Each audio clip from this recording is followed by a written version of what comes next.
Hello everyone, welcome to my channel brilliant minds. तो आज की इस वीडियो में हम क्लास 10 फाइनेंशियल मार्केट मैनेजमेंट का चैप्टर नंबर 6, 7, 8, 9, 10 यानी कि आपके टर्म 2 में जितने भी चैप्टर आ रहे हैं वो सारे चैप्टर मैं आपके इस वीडियो में क्या करूँगी, कंप्लीट करवाऊंगी। यानी कि हम इन शॉर्ट कह सकते हैं कि आपकी एक मैराथन होने वाली है जिसमें मैं आपको ये सारे चैप्टर्स यहाँ पे कंप्लीट कराने वाली हूँ। और साथ ही साथ यहाँ पे जैसे कि मैंने आपको सारे चैप्टर एक्सप्लेन कर दिए, उनको वन शॉट रिवीजन बना दिया, आपको जैसे न्यूमेरिकल्स कैसे टाइप कहेंगे वो सब भी करा दिया। तो अब यहाँ पे क्या है, सीधा सीधा यहाँ पे आपको एक ओवरव्यू मिलने वाला है कि जैसे मेकअप के बाद एक फिनिशिंग टच होता है ना, तो वैसे ही आपने सब कुछ पढ़ लिया होगा क्योंकि पेपर हमारे सर पे खड़े होकर नाचने वाले हैं आप। तो इसीलिए अब जो है पेपर से कुछ टाइम पहले अगर आप जैसे एक लास्ट टच अप कह सकते हैं या फिर एक लास्ट में जो आपकी एक रिवीजन है सारे चैप्टर्स की, वो मैं यहाँ पे आपको कराने वाली। तो चैप्टर 6 टू चैप्टर नंबर 10 हम इसी वीडियो में कवर करेंगे। तो किसी ने अगर कुछ भी नहीं देखा है, बिल्कुल बेसिक से शुरू कर रहा है, तो उसके लिए ये वीडियो काफ़ी हेल्पफुल रहेगी। और जिन्होंने सब कुछ पढ़ लिया उनके लिए तो बिल्कुल ही ताबड़तोड़ आग मचाने वाली वीडियो है, क्योंकि वो एक ओवरव्यू अपने लिए इस वीडियो में ले सकते हैं। तो जिन्होंने कुछ नहीं पढ़ा है उन्हें एक ओवरव्यू मिल जाएगा कि चैप्टर में क्या है, और जिन्होंने सब कुछ पढ़ लिया है वो तो भैया बस वो तो 25 में 25 लाइन क्या ही कहना। तो चलो अपना चैप्टर स्टार्ट करता है विदाउट वेस्टिंग टाइम। पहला में दिया है डिपॉजिटरी। तो डिपॉजिटरी क्या होता है? डिपॉजिटरी, अब देखो बाहर थोड़ी गली में आवाज़ आ रही होंगी तो प्लीज़ उन्हें आप थोड़ा सा निगलेक्ट कर देना, क्योंकि बच्चे बाहर खेल रहे हैं, मैं उनका कुछ नहीं कर सकती। तो प्लीज़ आप मेरी बात समझने की कोशिश कीजिए। तो ठीक है, हम शुरू करते हैं डिपॉजिटरी से। तो डिपॉजिटरी क्या होता है? डिपॉजिटरी हमारे सिमिलर एज बैंक होती है, यानी कि ये बैंक की तरह ही होती है। क्या होता है? डिपॉजिटरी में अपनी सिक्योरिटीज़ को रखते हैं, सिक्योरिटीज़ को होल्ड करके रखता है। बैंक में हम पैसे को, फंड को होल्ड करके रखते हैं। डिपॉजिटरीज में हम अपनी सिक्योरिटीज़ को एक बैंक से दूसरे बैंक अकाउंट में ट्रांसफ़र कराते हैं। बैंक में हम अपने पैसे को, अपने फंड को एक अकाउंट से दूसरे अकाउंट होल्डर के अकाउंट में ट्रांसफ़र कराते हैं। डिपॉजिटरी में हम क्या करते हैं, हमारी जो ओनरशिप है, हमने ये सिक्योरिटी खरीदी थी, हमने ये क्या करी, बेच दी, तो मतलब हमारी ओनरशिप थी, पहले हम इसके इस सिक्योरिटी के ओनर थे, अब कोई और है, तो हमने क्या किया, डिपॉजिटरी में अपनी ओनरशिप को क्या करते हैं, ट्रांसफ़र करा देते हैं। किसकी वजह से? हमें हाथ में लेने की सिक्योरिटी की ज़रूरत नहीं है, हम ऑनलाइन करा सकते हैं। तो फैसिलिटीज़ हमें यहाँ पे प्रोवाइड होती हैं। बैंक में क्या होता है, हाथ में पैसा लेने की ज़रूरत नहीं है, हम डायरेक्ट क्या कर सकते हैं, फैसिलिटीज़ के थ्रू हम डायरेक्ट अपना एक अकाउंट से दूसरे अकाउंट में ट्रांसफ़र कर सकते हैं। आगे दिए डिपॉजिटरी में अपने शेयर्स, यानी कि हम सीधा सीधा यहाँ पे अपनी सिक्योरिटीज़ को सेव करके रखते हैं, और बैंक में हम अपने मनी को सेव करके रखते हैं। ये हमारा कंप्लीट हो गया। आगे देखें तो इंडिया में कौन कौन सी टाइप की डिपॉजिटरी होते हैं? 2 टाइप की डिपॉजिटरी होती हैं, NSDL national security depository limited and CDSL central depository service limited. आगे बढ़ते हैं। तो what are the benefits of participated in a democracy, बोल रही हूँ मैं, क्या हो गया है मेरे को, what are the benefits of participated in a depository. तो हमें यहाँ पे बेनिफिट्स बताना है डिपॉजिटरी होने के। तो पहला क्या है, इमीडिएट ट्रांसफर ऑफ सिक्योरिटीज, यानी कि हम सिक्योरिटीज़ को ऐसे चुटकियों में क्या कर सकते हैं, इमीडिएटली ट्रांसफर कर सकते हैं। हमें कोई भी स्टैंप ड्यूटी की जरूरत नहीं है, यानी कोई सिग्नेचर या फिर कोई स्टैंप लगाने की यहाँ पे जरूरत नहीं है, सब कुछ ऑनलाइन मोड में होता है। आगे दिया है अगर डिपॉजिटरी है तो, क्योंकि डिपॉजिटरी हमारा एक अकाउंट है जिसमें हमारी सिक्योरिटीज रहती है, तो ये सब क्या है, ऑनलाइन होता है। आगे क्या दिया है, अब जैसे पहले के टाइम पर हमारे पास फिजिकल सर्टिफिकेट होते थे, जो हमने सिक्योरिटी खरीदी है वो हमारे हाथ में एक पेपर फॉर्म में क्या होती थी, हमारे हाथ में होती थी, लेकिन अब क्या है, वो ऑनलाइन फॉर्म में है। तो उसका क्या फायदा है कि अब उस पेपर के फटने का, खोने का, बैड डिलीवरी या फिर फेक डिलीवरी होने के जो रिस्क है वो क्या हो गए, यहाँ पे काफ़ी ज़्यादा कम हो गए हैं। आगे दिया reduction in paper work involving transfer security, यानी कि जब हम सिक्योरिटीज़ को ट्रांसफर करते हैं तो अब हमें यहाँ पे कोई पेपर वर्क इतना करने की ज़रूरत नहीं है, तो वो भी इसमें क्या हुआ है, रिडक्शन आई है। रिडक्शन इन ट्रांजैक्शन कॉस्ट, यानी कि अब जब हम इधर से उधर अपनी सिक्योरिटीज़ को क्या करते हैं, ट्रांसफ़र करते हैं, तो उसमें ज़्यादा कॉस्ट नहीं आती। जैसे पहले 200, 300, 500 रुपये, जितना दूर करोगे उतना ज़्यादा रुपये डिलीवरी चार्ज ये सब जो लगता था, अब ये सब नहीं होता। अब ऑनलाइन मोड में तो पैसे काफ़ी ज़्यादा क्या लगता है, काफ़ी कम लगता है। ईज़ ऑफ नॉमिनेशन फैसिलिटी, अगर हमने डिपॉजिटरी में किसी और को अपना नॉमिनी बनाना चाहते हैं, जैसे हम किसी और को अपना पार्टनर रखना चाहते हैं इन आवर डिपॉजिटरी, तो हम वो भी यहाँ पे, वो काफ़ी ज़्यादा फैसिलिटी काफ़ी है, यहाँ पे आसान है। आगे दिया है अगर हम डिपॉजिटरी के साथ अपना एड्रेस जो है वो चेंज करना चाहते हैं तो हम क्या कर सकते हैं, वो भी चेंज करवा सकते हैं। आगे दिया है transmission of securities done directly by DP eliminating correspondence with the companies, यानी कि अगर हम क्या करना चाहते हैं, अगर हमने कोई सिक्योरिटी खरीदी तो अब हमने सिक्योरिटी होल्ड करके रखी है, वो हमें अभी हमारे बैंक में है, सॉरी अभी हमारे अकाउंट में है, लेकिन हम क्या चाहेंगे, अब हम उसे बेचना चाहते हैं, तो अब वो जो हमारी सिक्योरिटीज़ हैं वो कौन ट्रांसफ़र करेगा इधर से उधर, वो कोई अल्लाह वल्लाह इंसान नहीं करेगा, वो क्या करेगा, डायरेक्ट डीपी के थ्रू क्या होती है, इधर से उधर ट्रांसफ़र होती हैं एक कंपनी से दूसरी कंपनी में, ठीक है। अब convenient method of consolidate of folios and accounts, यानी कि अब यहाँ पे जो हमारे फोलियोज और अकाउंट्स होता है उनके लिए काफ़ी ज़्यादा कन्वीनियंट मेथड होता है। आगे लास्ट दिया है कि हमारी जितनी भी टाइप की होल्डिंग्स है, जैसे इक्विटी, डेप्ट इंस्ट्रूमेंट, गवर्नमेंट सिक्योरिटी और जितने भी टाइप की हमारी अलग अलग सिक्योरिटीज़ हैं, उन सबको हम क्या कर सकते हैं, उन सबको हम मर्ज करके उन सबको हम अपने सिंगल डिपॉजिटरी अकाउंट में सेव करके रख सकते हैं। इन सब में से अब आपका 5 नंबर का मार्क्स, हाईएस्ट आपका 4 मार्क्स का अगर आपसे पूछना है, क्योंकि हाईएस्ट आपका 4 मार्क्स से क्वेश्चन आ रहे हैं, तो आपसे अगर पूछ लेंगे व्हाट आर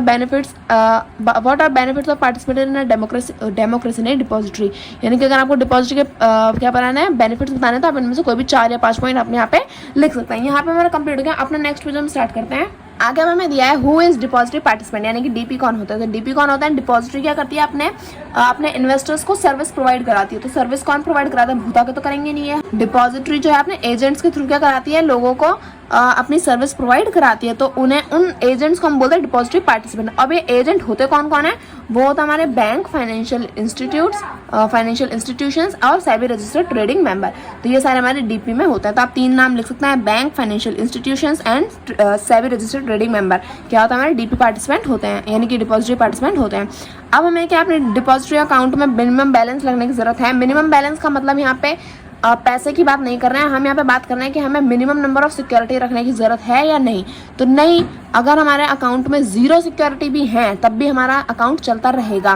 तो यहाँ पे हमें कोई भी मिनिमम बैलेंस रखने की ज़रूरत नहीं है। अब देखो व्हाट इज़ ISIN, यानी कि ISIN क्या होता है, तो ISIN होता है हमारा इंटरनेशनल सिक्योरिटी आइडेंटिफिकेशन नंबर, जिसका मतलब होता है कि जैसे हम सबके आधार कार्ड पे हमें एक आधार नंबर मिलता है ना, जिसकी डिटेल्स डाल के आपकी ही इन्फॉर्मेशन आएगी इतने सारे लोगों में से। तो ऐसे ही हम जब करोड़ों सिक्योरिटीज़ हैं, है ना, इंटरनेशनली भी सिक्योरिटीज़ को खरीदा जाता है, तो इतनी सारी सिक्योरिटीज़ में आपकी सिक्योरिटी कौन सी है, तो उसके लिए हमें क्या मिलता है, एक आइडेंटिफिकेशन नंबर मिलता है। ये हर एक सिक्योरिटी का एक यूनिक आइडेंटिफिकेशन नंबर होता है। हर सिक्योरिटी का अलग आइडेंटिफिकेशन नंबर होता है, ताकि अगर हमें ज़रूरत पड़े तो हम उस सिक्योरिटी नंबर से क्या कर सकें, अपनी सिक्योरिटी को पहचान सके, या फिर अगर हमें ज़रूरत है तो हम उस सिक्योरिटी को ले सके। आगे दिया व्हाट इज़ कस्टोडियन। कस्टोडियन क्या होता है, custodian is basically an organisation.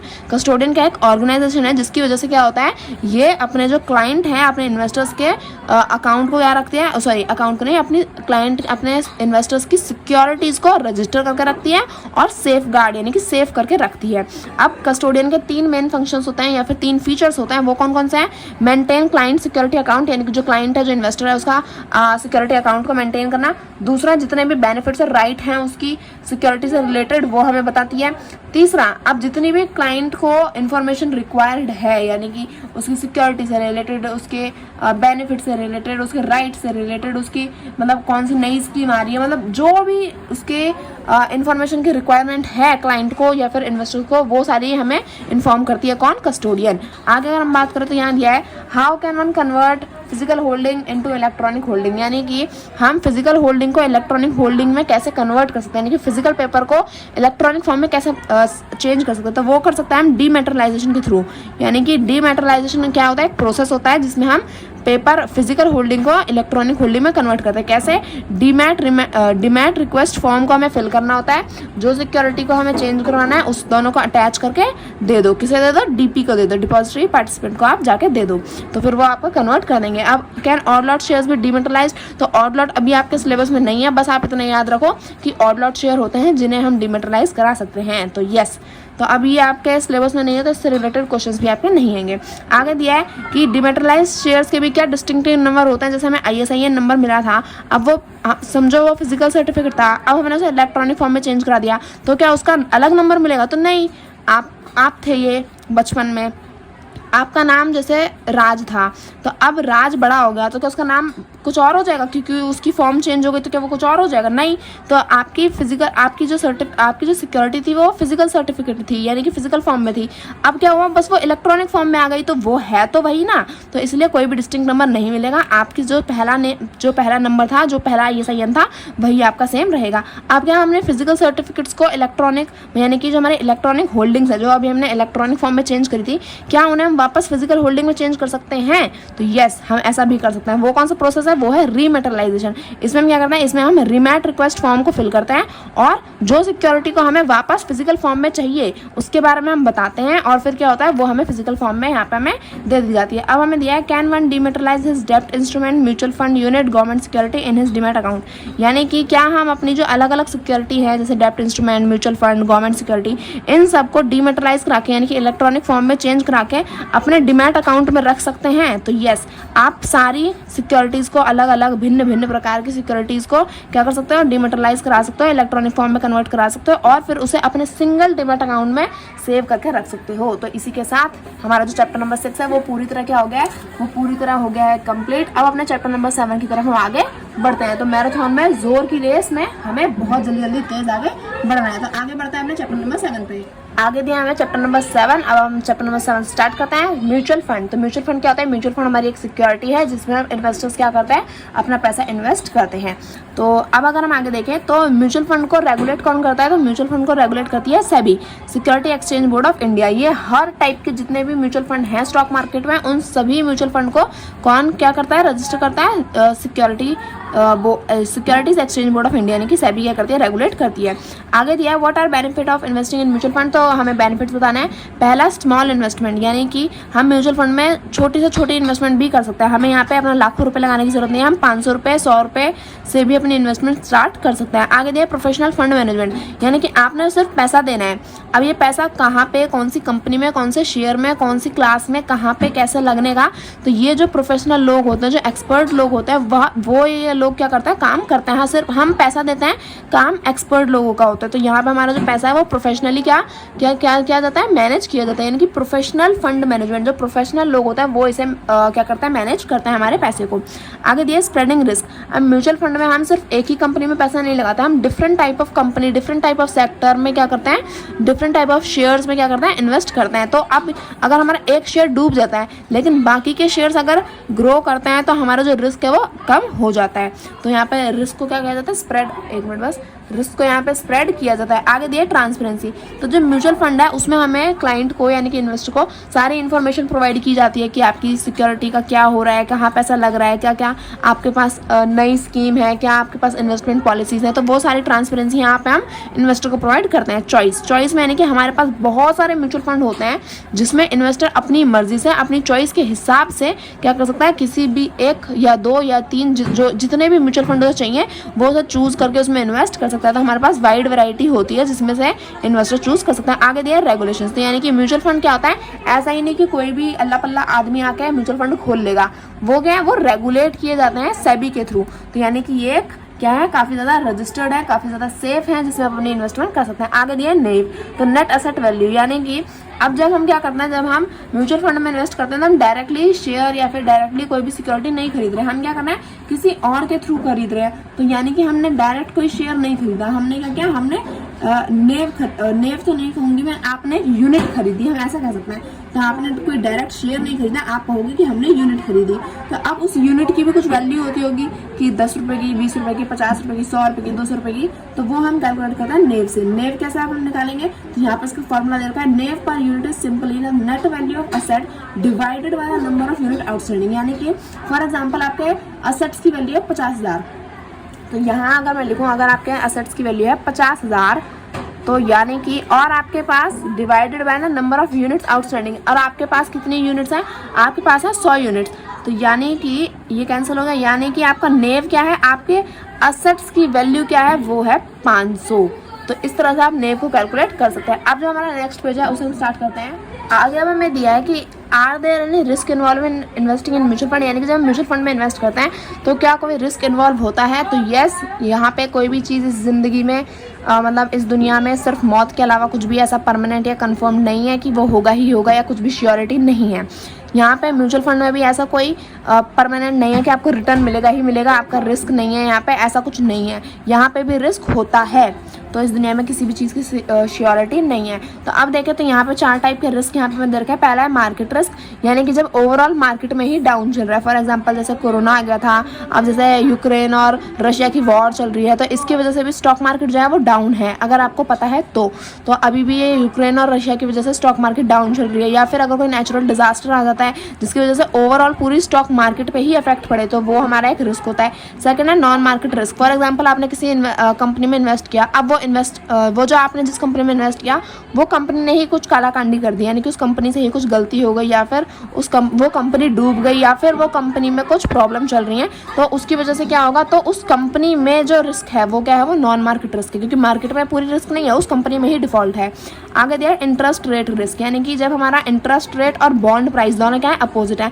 अगर हमारा बॉन्ड प्राइस बढ़ रहा है और इंटरेस्ट रेट कम होगा, लेकिन अगर हमारा क्या है, इंटरेस्ट रेट बढ़ रहा है, ब्याज बढ़ रहा है, तो हमारा बॉन्ड प्राइस कम होता है, यानी कि हमारी सिक्योरिटी का प्राइस कम हो रहा है। अगर सिक्योरिटी का ही प्राइस कम हो रहा है तो उसकी वजह से क्या होगा, हमें रिस्क बियर करना पड़ेगा। अब दिया है क्रेडिट रिस्क। क्रेडिट रिस्क मतलब फॉर एग्जांपल यहाँ पे bond or debt obligation, so when the fund invest in corporate bond they run the risk of corporate defaulting, यानी कि बॉन्ड क्या है, डेट ऑब्लिगेशन है, यानी कि जब हम बॉन्ड खरीदते हैं या फिर बॉन्ड में इन्वेस्ट करते हैं, तो फॉर एग्जांपल अगर हमने किसी कंपनी में इन्वेस्ट किया, अब उस कंपनी ने कर दिया कुछ कांड, यानी कि उस कंपनी ने कर दी कुछ गलती, अब उस कंपनी की गलती की वजह से अब नुकसान तो हमें भी भरना पड़ेगा, क्योंकि कंपनी का नुकसान हुआ है, यानी कि इनडायरेक्टली या डायरेक्टली हम पे भी इम्पैक्ट पड़ेगा। तो ये क्या होता है, ये होता है क्रेडिट रिस्क। तो अब मैं अगर आपको जल्दी जल्दी पढ़ा रही हूँ, अगर आपको ऐसा लग रहा है तो आप मेरी प्रीवियस वीडियोस देख सकते हैं, जिसमें मैंने सब कुछ अच्छे से डीपली एक्सप्लेन किया लाइन वाइज।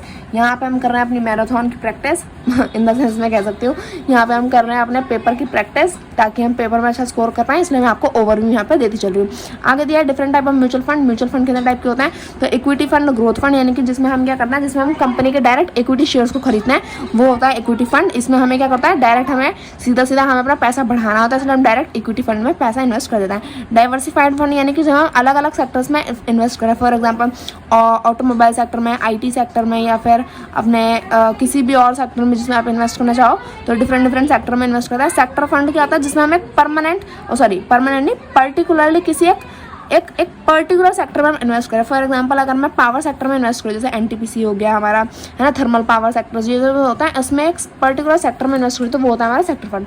आगे बढ़ता है हमारा नेक्स्ट पेज पे, यहाँ पे दिया है मैं इंडेक्स फंड। इंडेक्स फंड का क्या मतलब होता है, इंडेक्स फंड का मतलब है डायरेक्टली जब हम क्या करते हैं, एक स्टॉक में, एक शेयर में इन्वेस्ट ना करके हम डायरेक्टली पूरे के पूरे इंडेक्स में ही इन्वेस्ट करते हैं। फॉर एग्जाम्पल हमारा निफ्टी इंडेक्स हो गया, निफ्टी 50 हो गया, सेंसेक्स हो गया, ये सब क्या है, इंडेक्स फंड है।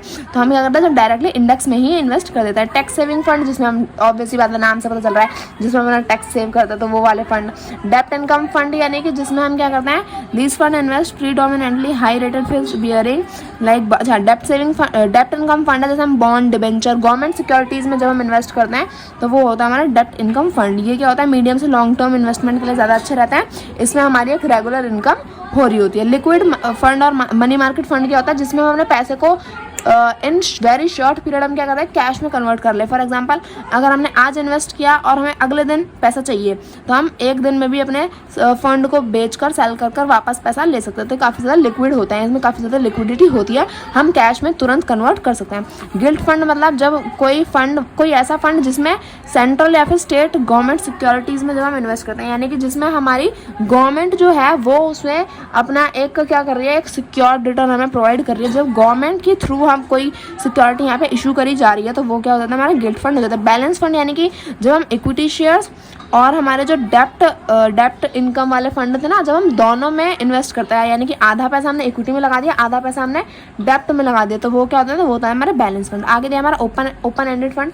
ओपन एंडेड फंड क्या होता है, ये फंड हमारे क्या होता है, पूरे साल कभी भी आप जाके इनमें इन्वेस्ट कर सकते हो, कभी भी आप इन्हें सब्सक्राइब कर सकते हो, और इसमें कोई एक फिक्स डेट ऑफ रिडेम्पशन नहीं होती, यानी कि आपको ऐसा नहीं है कि आज पेमेंट करनी है तो आज ही करनी है, ऐसा कुछ नहीं होता इसमें। और क्या होता है, इसमें डेली नेट एसेट वैल्यू भी यहाँ पे बताई जाती है, यानी कि ये क्या होता है, काफ़ी ज़्यादा लिक्विड होते हैं, यानी कि यहाँ पे लिक्विडिटी ज़्यादा होती है as compare to close end fund. Close end fund में क्या होता है, ये बस कब ओपन होते हैं, जब इनिशियल पब्लिक ऑफर, यानी कि जब IPO आता है किसी भी कंपनी का, तभी हम क्या कर सकते हैं, क्लोज एंड फंड में इन्वेस्ट कर सकते हैं। उसके बाद यहाँ पे एंट्री और एग्जिट दोनों ही क्या हो जाता है, बंद हो जाते हैं।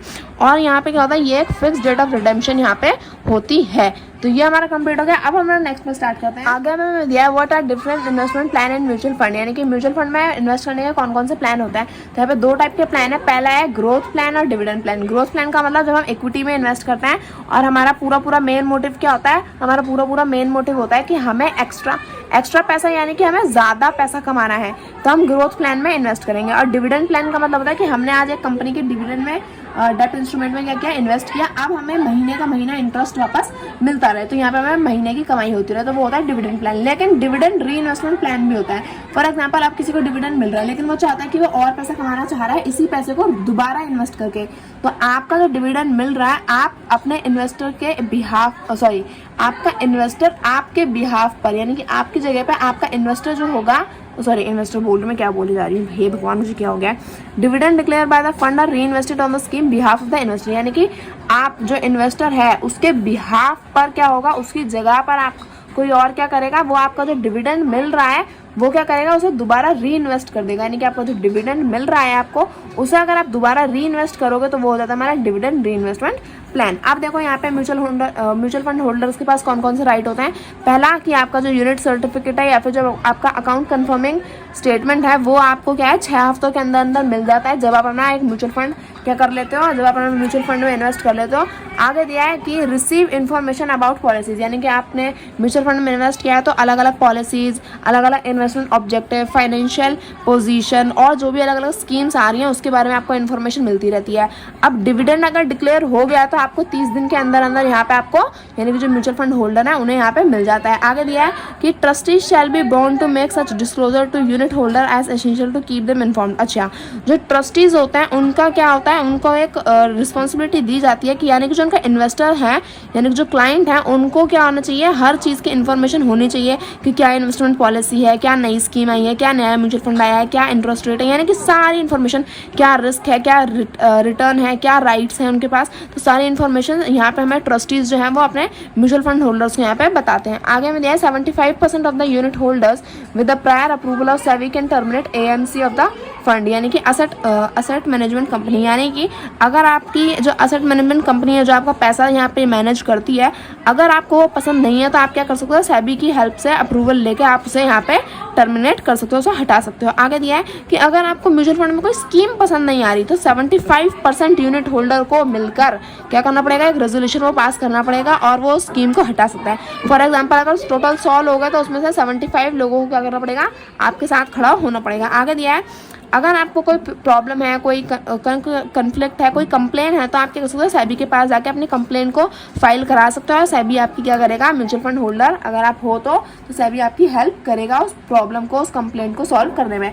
आगे दिया है what is a fund offer document. Fund offer document क्या होता है, सीधा बताऊँ तो फंड ऑफर डॉक्यूमेंट होता है हमारा जिसमें हमें अगर हम इन्वेस्टमेंट कर रहे हैं म्यूचुअल फंड में या फिर किसी भी सिक्योरिटी में, तो उससे रिलेटेड हमें कोई भी इंफॉर्मेशन की जिसकी भी ज़रूरत पड़ेगी, मेनली जो भी पॉसिबल इन्फॉर्मेशन हैं जिसकी हमें ज़रूरत पड़ती है वो सारी हमारी फंड ऑफर डॉक्यूमेंट में हमें प्रोवाइड की जाती है। तो अब मैं आपको दिखा देती हूँ नेक्स्ट पेज पे कि हमें कौन कौन सी बेसिक डिटेल्स या कौन सी इन्फॉर्मेशन की ज़रूरत पड़ती है जो हमें फंड ऑफर डॉक्यूमेंट में प्रोवाइड की जाती है। तो हमने नेक्स्ट पेज स्टार्ट किया, यहाँ हमें दिया इन्वेस्टमेंट ऑब्जेक्टिव, यानी कि इन्वेस्टमेंट करने का ऑब्जेक्टिव क्या है, रिस्क फैक्टर क्या है, समरी ऑफ एक्सपेंसेस, यानी कि कैसे कैसे आपके खर्चे होने वाले हैं, कॉन्स्टिट्यूशन ऑफ द फंड, यानी कि आपका जो पैसा है जो हम इन्वेस्ट करने वाले हैं वो किस तरह से यूज़ होगा, guidelines on how to invest, किस तरह से आपको इन्वेस्ट करना है, ऑर्गेनाइजेशन एंड कैपिटल स्ट्रक्चर, यानी कि आपको जो कैपिटल स्ट्रक्चर और ऑर्गेनाइजेशन है वो क्या है, कैसे है, ये सारी चीज़ें आपको बताई जाएंगी। टैक्स आपका कितना लगने वाला है, लगने वाला है और आपकी फाइनेंशियल इन्फॉर्मेशन के बारे में आपको सारी चीज़ें यहाँ पे फंड ऑफर डॉक्यूमेंट में आपको प्रोवाइड करी जाती हैं। अब हमें दिया what is active fund management. Active fund management क्या होता है, जिसमें हमारा एक फंड मैनेजर होता है जो क्या करता है, अपने क्लाइंट को सारी इन्फॉर्मेशन प्रोवाइड करता है कि कौन सी कंपनी है, कैसी कंपनी है, एनालाइज करता है, मार्केट न्यूज़ लेता है, सारी रिसर्च करता है, सारी इन्फॉर्मेशन निकालता है, उसके बाद बताता है कि ये कंपनी अच्छी है, आप इसमें इन्वेस्ट कर सकते हैं। तो जिसमें एक फंड मैनेजर का रोल होता है वो होता है हमारा एक्टिव फंड मैनेजमेंट। अब इसमें भी दो टाइप होता है, पहला है growth investing style. Growth investing style मतलब कि एक ऐसी कंपनी जो अभी तो ग्रो कर रही है और अभी हमें क्या देगी, एक अच्छा रिटर्न प्रोवाइड कर सकती है, तो वो होते हैं ग्रोथ इन्वेस्टिंग स्टाइल। और वैल्यू इन्वेस्टमेंट स्टाइल क्या होता है, एक मिनट, तो वैल्यू इन्वेस्टमेंट स्टाइल का मतलब होता है कि जब हम क्या कर रहे हैं, एक ऐसी कंपनी को ढूंढकर, फंड मैनेजर हमारे लिए एक ऐसी कंपनी ढूंढकर लाएगा जिसकी अभी वैल्यू क्या है, इतनी वैल्यू नहीं है मार्केट में, अभी वो अंडर वैल्यू चल रही है, लेकिन इवेंचुअली क्या होगा, उसकी जो वैल्यू है वो मार्केट में इन फ्यूचर इंक्रीज होगी, तो वो होती है वैल्यू इन्वेस्टमेंट स्टाइल। अब पैसिव फंड मैनेजमेंट देखें तो ये एक्टिव फंड मैनेजमेंट का बिल्कुल अपोजिट है। एक्टिव फंड मैनेजमेंट क्या था, फंड मैनेजर था जो सारी रिसर्च करता था, इन्फॉर्मेशन लाता था, मार्केट न्यूज़ देखता था, एनालाइज करता था, लेकिन पैसिव फंड मैनेजर ने सब कुछ उल्टा कर दो। यहाँ ना तो कोई फंड मैनेजर है और ना ही कोई रिसर्च होने वाली है। यहाँ डायरेक्ट क्या होगा, डायरेक्ट हम एक इंडेक्स में जाके अपना पैसा ठोक देंगे, यानी कि डायरेक्ट एक पोर्टफोलियो देखेंगे स्टॉक का कि ये अच्छा ऐसा चल रहा है मार्केट, ये इंडेक्स है, ये चीज़ें हैं इसमें, और डायरेक्ट अपना पैसा जाके हम एक इंडेक्स में लगा देंगे। तो वो होता है हमारा पैसिव फंड मैनेजमेंट। हम कोई रिसर्च नहीं करने वाले, कोई कंपनी के बारे में नहीं जानने वाले कितना रिटर्न मिलेगा, मतलब अब हम कोई ऐसी इन्फॉर्मेशन पर्टिकुलरली कंपनी के बारे में नहीं निकालेंगे। हम क्या करेंगे, डायरेक्ट मार्केट देखेंगे, मार्केट का क्या हाल चल रहे हैं, है ना, क्या हल्ले चल रहे हैं मार्केट के, और उसके बाद मार्केट जैसी भी चल रही होगी उसके अपने अकॉर्डिंग अगर हमें सही लग रहा है तो हम क्या करेंगे, एक इंडेक्स में जाकर अपना पैसा इन्वेस्ट कर देंगे। अब जो हमारा नेक्स्ट वीडियो से स्टार्ट करते हैं, अब हमें दिया है यहाँ पे ETF। ETF क्या होता है, ETF होता है हमारा एक्सचेंज ट्रेडेड फंड, यानी कि ये क्या होता है, ये म्यूचुअल फंड नहीं है। पहली बात तो ये आप अच्छे से गांठ बांध लो बात। अब ये म्यूचुअल फंड तो है नहीं, लेकिन ये कंपनी, ये जो है ETF, ये मार्केट में जैसे कंपनी के और स्टॉक्स बिकते हैं, सिमिलरली ये भी मार्केट में एज अ स्टॉक ही बेचा जाता है, ट्रेड किया जाता है, लोग खरीदते हैं और सेल करते हैं। और ये क्या करता है, बास्केट ऑफ स्टॉक्स, यानी कि बहुत सारे स्टॉक्स को क्या करता है, ETF यहाँ पे रिप्रेजेंट करता है। तो ETF क्या है, एक यहाँ पे एक्सचेंज ट्रेड फंड है जिसे हम मार्केट में क्या करते हैं, ट्रेड करते हैं, जस्ट लाइक अदर स्टॉक्स, यानी कि और स्टॉक्स की तरह ही ये भी यहाँ पे ट्रेड किया जाता है। बस ये यहाँ पे क्या है, बस ये म्यूचुअल फंड नहीं होता है। जैसे हम म्यूचुअल फंड हम जिसे कहते हैं, जिसमें हम इन्वेस्ट करेंगे और वो किसी और जगह जाकर इन्वेस्ट करेगा, ऐसा नहीं, म्यूचुअल फंड नहीं है ये। ETF अलग चीज़ है, म्यूचुअल फंड अलग चीज़ है। तो ये हमारा कंप्लीट हो गया। अब जो हमारा चैप्टर नंबर 8 है उसे हम स्टार्ट कर लेते हैं। तो 2 चैप्टर अब हमने कंप्लीट कर लिए हैं इस मैराथन रेस में हमने।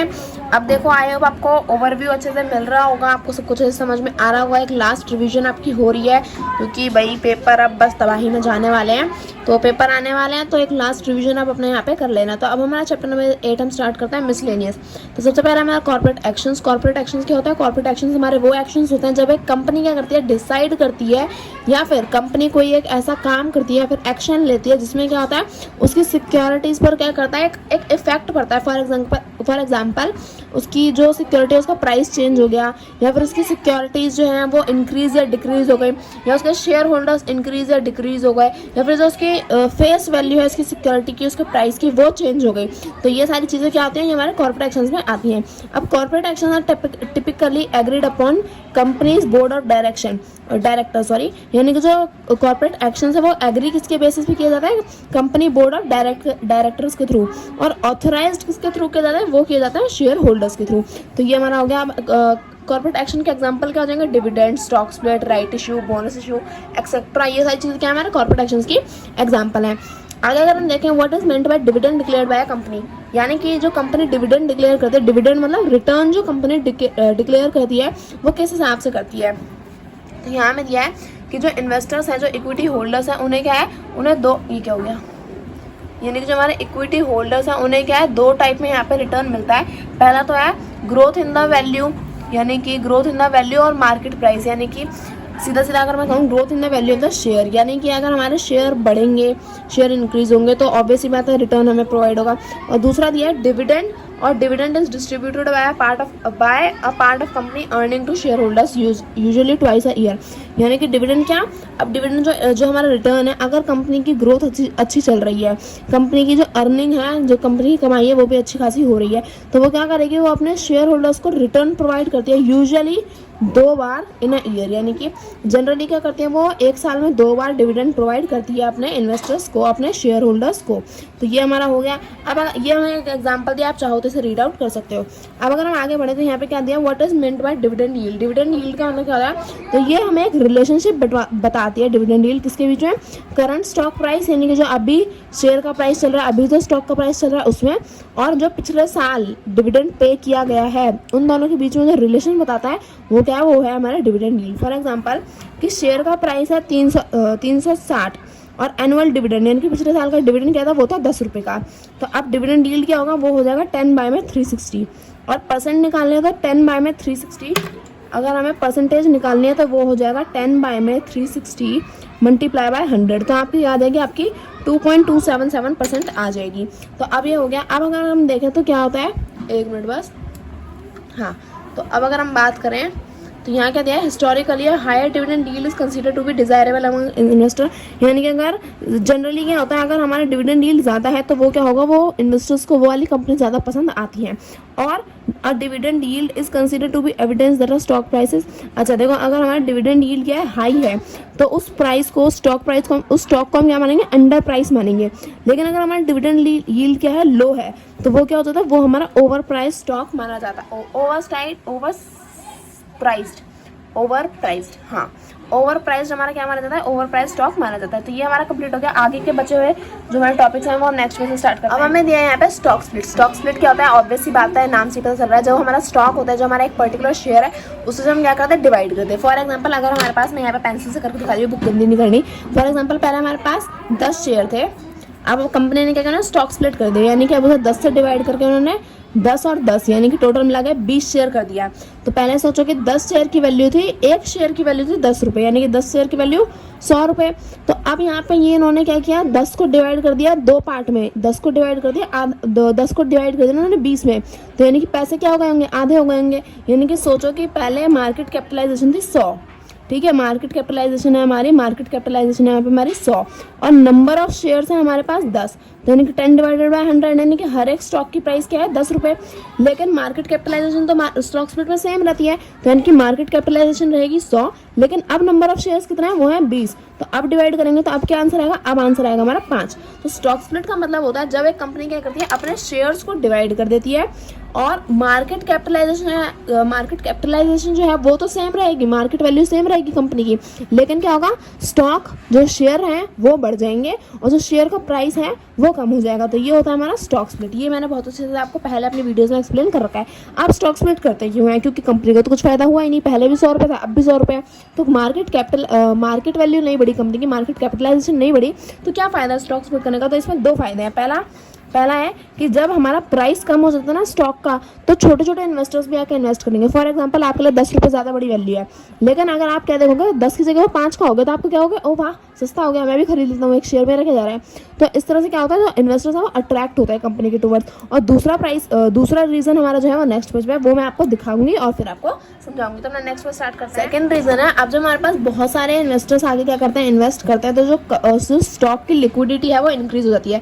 फॉर एग्जाम्पल, पहले कम इन्वेस्टर्स थे तो वो अपना पैसा लगा रहे थे, थोड़ा थोड़ा, उन पर ज़्यादा नहीं था, लेकिन अब हमारे स्टॉक की प्राइस कम हो गई है, तो बहुत ज़्यादा इन्वेस्टर्स आके क्या करते हैं, यहाँ पे हमारी कंपनी में इन्वेस्ट करेंगे। तो क्या है, कंपनी की जो लिक्विडिटी है वो क्या हो जाती है, इंक्रीज हो जाती है। अब हमें दिया है what is buyback of share. Buyback of share का मतलब होता है जब कंपनी अपने शेयर्स को वापस खरीद लेती है इन्वेस्टर्स से, किस प्रोसेस के थ्रू, ट्रेडिंग के थ्रू, है ना। ऐसे नहीं कि छीन लिया, लाओ मेरे शेयर वापस दो, ऐसा नहीं।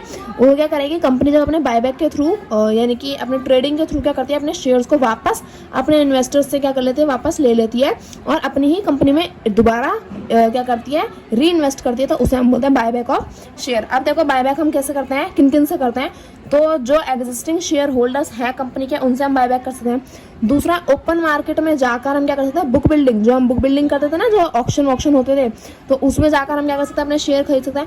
अब share holders holding odd lot share. अब आपको सोचोगे ऑड लॉट शेयर क्या है, ऑड लॉट के बारे में सोचने की जरूरत नहीं है, वो आपके सिलेबस में नहीं है, तो अपना दिमाग अभी खराब मत करो।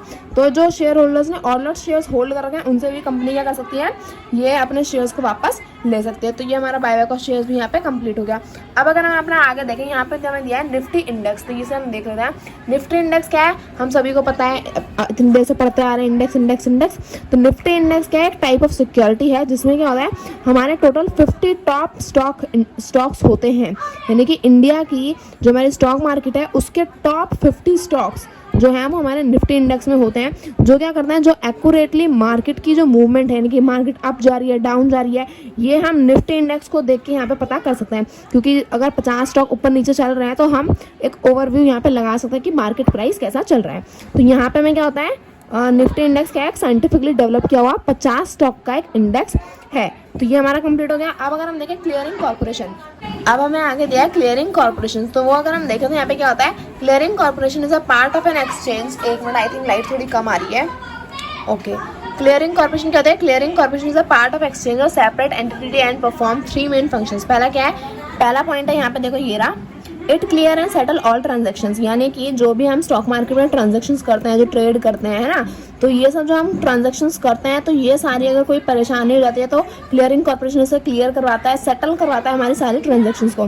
दूसरा दिया है कि that is complete the process of, अच्छा, रिसीव और डिलीवरी भी हमारा क्लियरिंग कॉर्पोरेशन ही कराता है। अब अगर मैं दिया है इट प्रोवाइड फाइनेंशियल गारंटी, यानी कि जब हम स्टॉक मार्केट में अगर हम कुछ कर रहे हैं, यानी कि अगर हम स्टॉक मार्केट में अगर हम क्या कर रहे हैं, अगर हम ट्रेड कर रहे हैं, तो हमारी फाइनेंशियल गारंटी भी कौन प्रोवाइड कराता है? क्लियरिंग कॉर्पोरेशन में यहाँ पे प्रोवाइड कराता है। और यहाँ पे रिस्क मैनेजमेंट का भी फंक्शन हमें क्लियरिंग कॉर्पोरेशन प्रोवाइड कराता है, यानी कि हमारा जो रिस्क मैनेजमेंट है, यानी कि जो खतरा तो नहीं मैं कहूँगी, यानी कि जब हम ट्रेड करते हैं तो उसमें रिस्क जो होता है उसकी मैनेजमेंट का भी फंक्शन कौन परफॉर्म करता है? Clearing corporation. तो ये हमारा कंप्लीट हो गया। आगे में दिया है what is rolling settlement. Rolling settlement क्या होता है?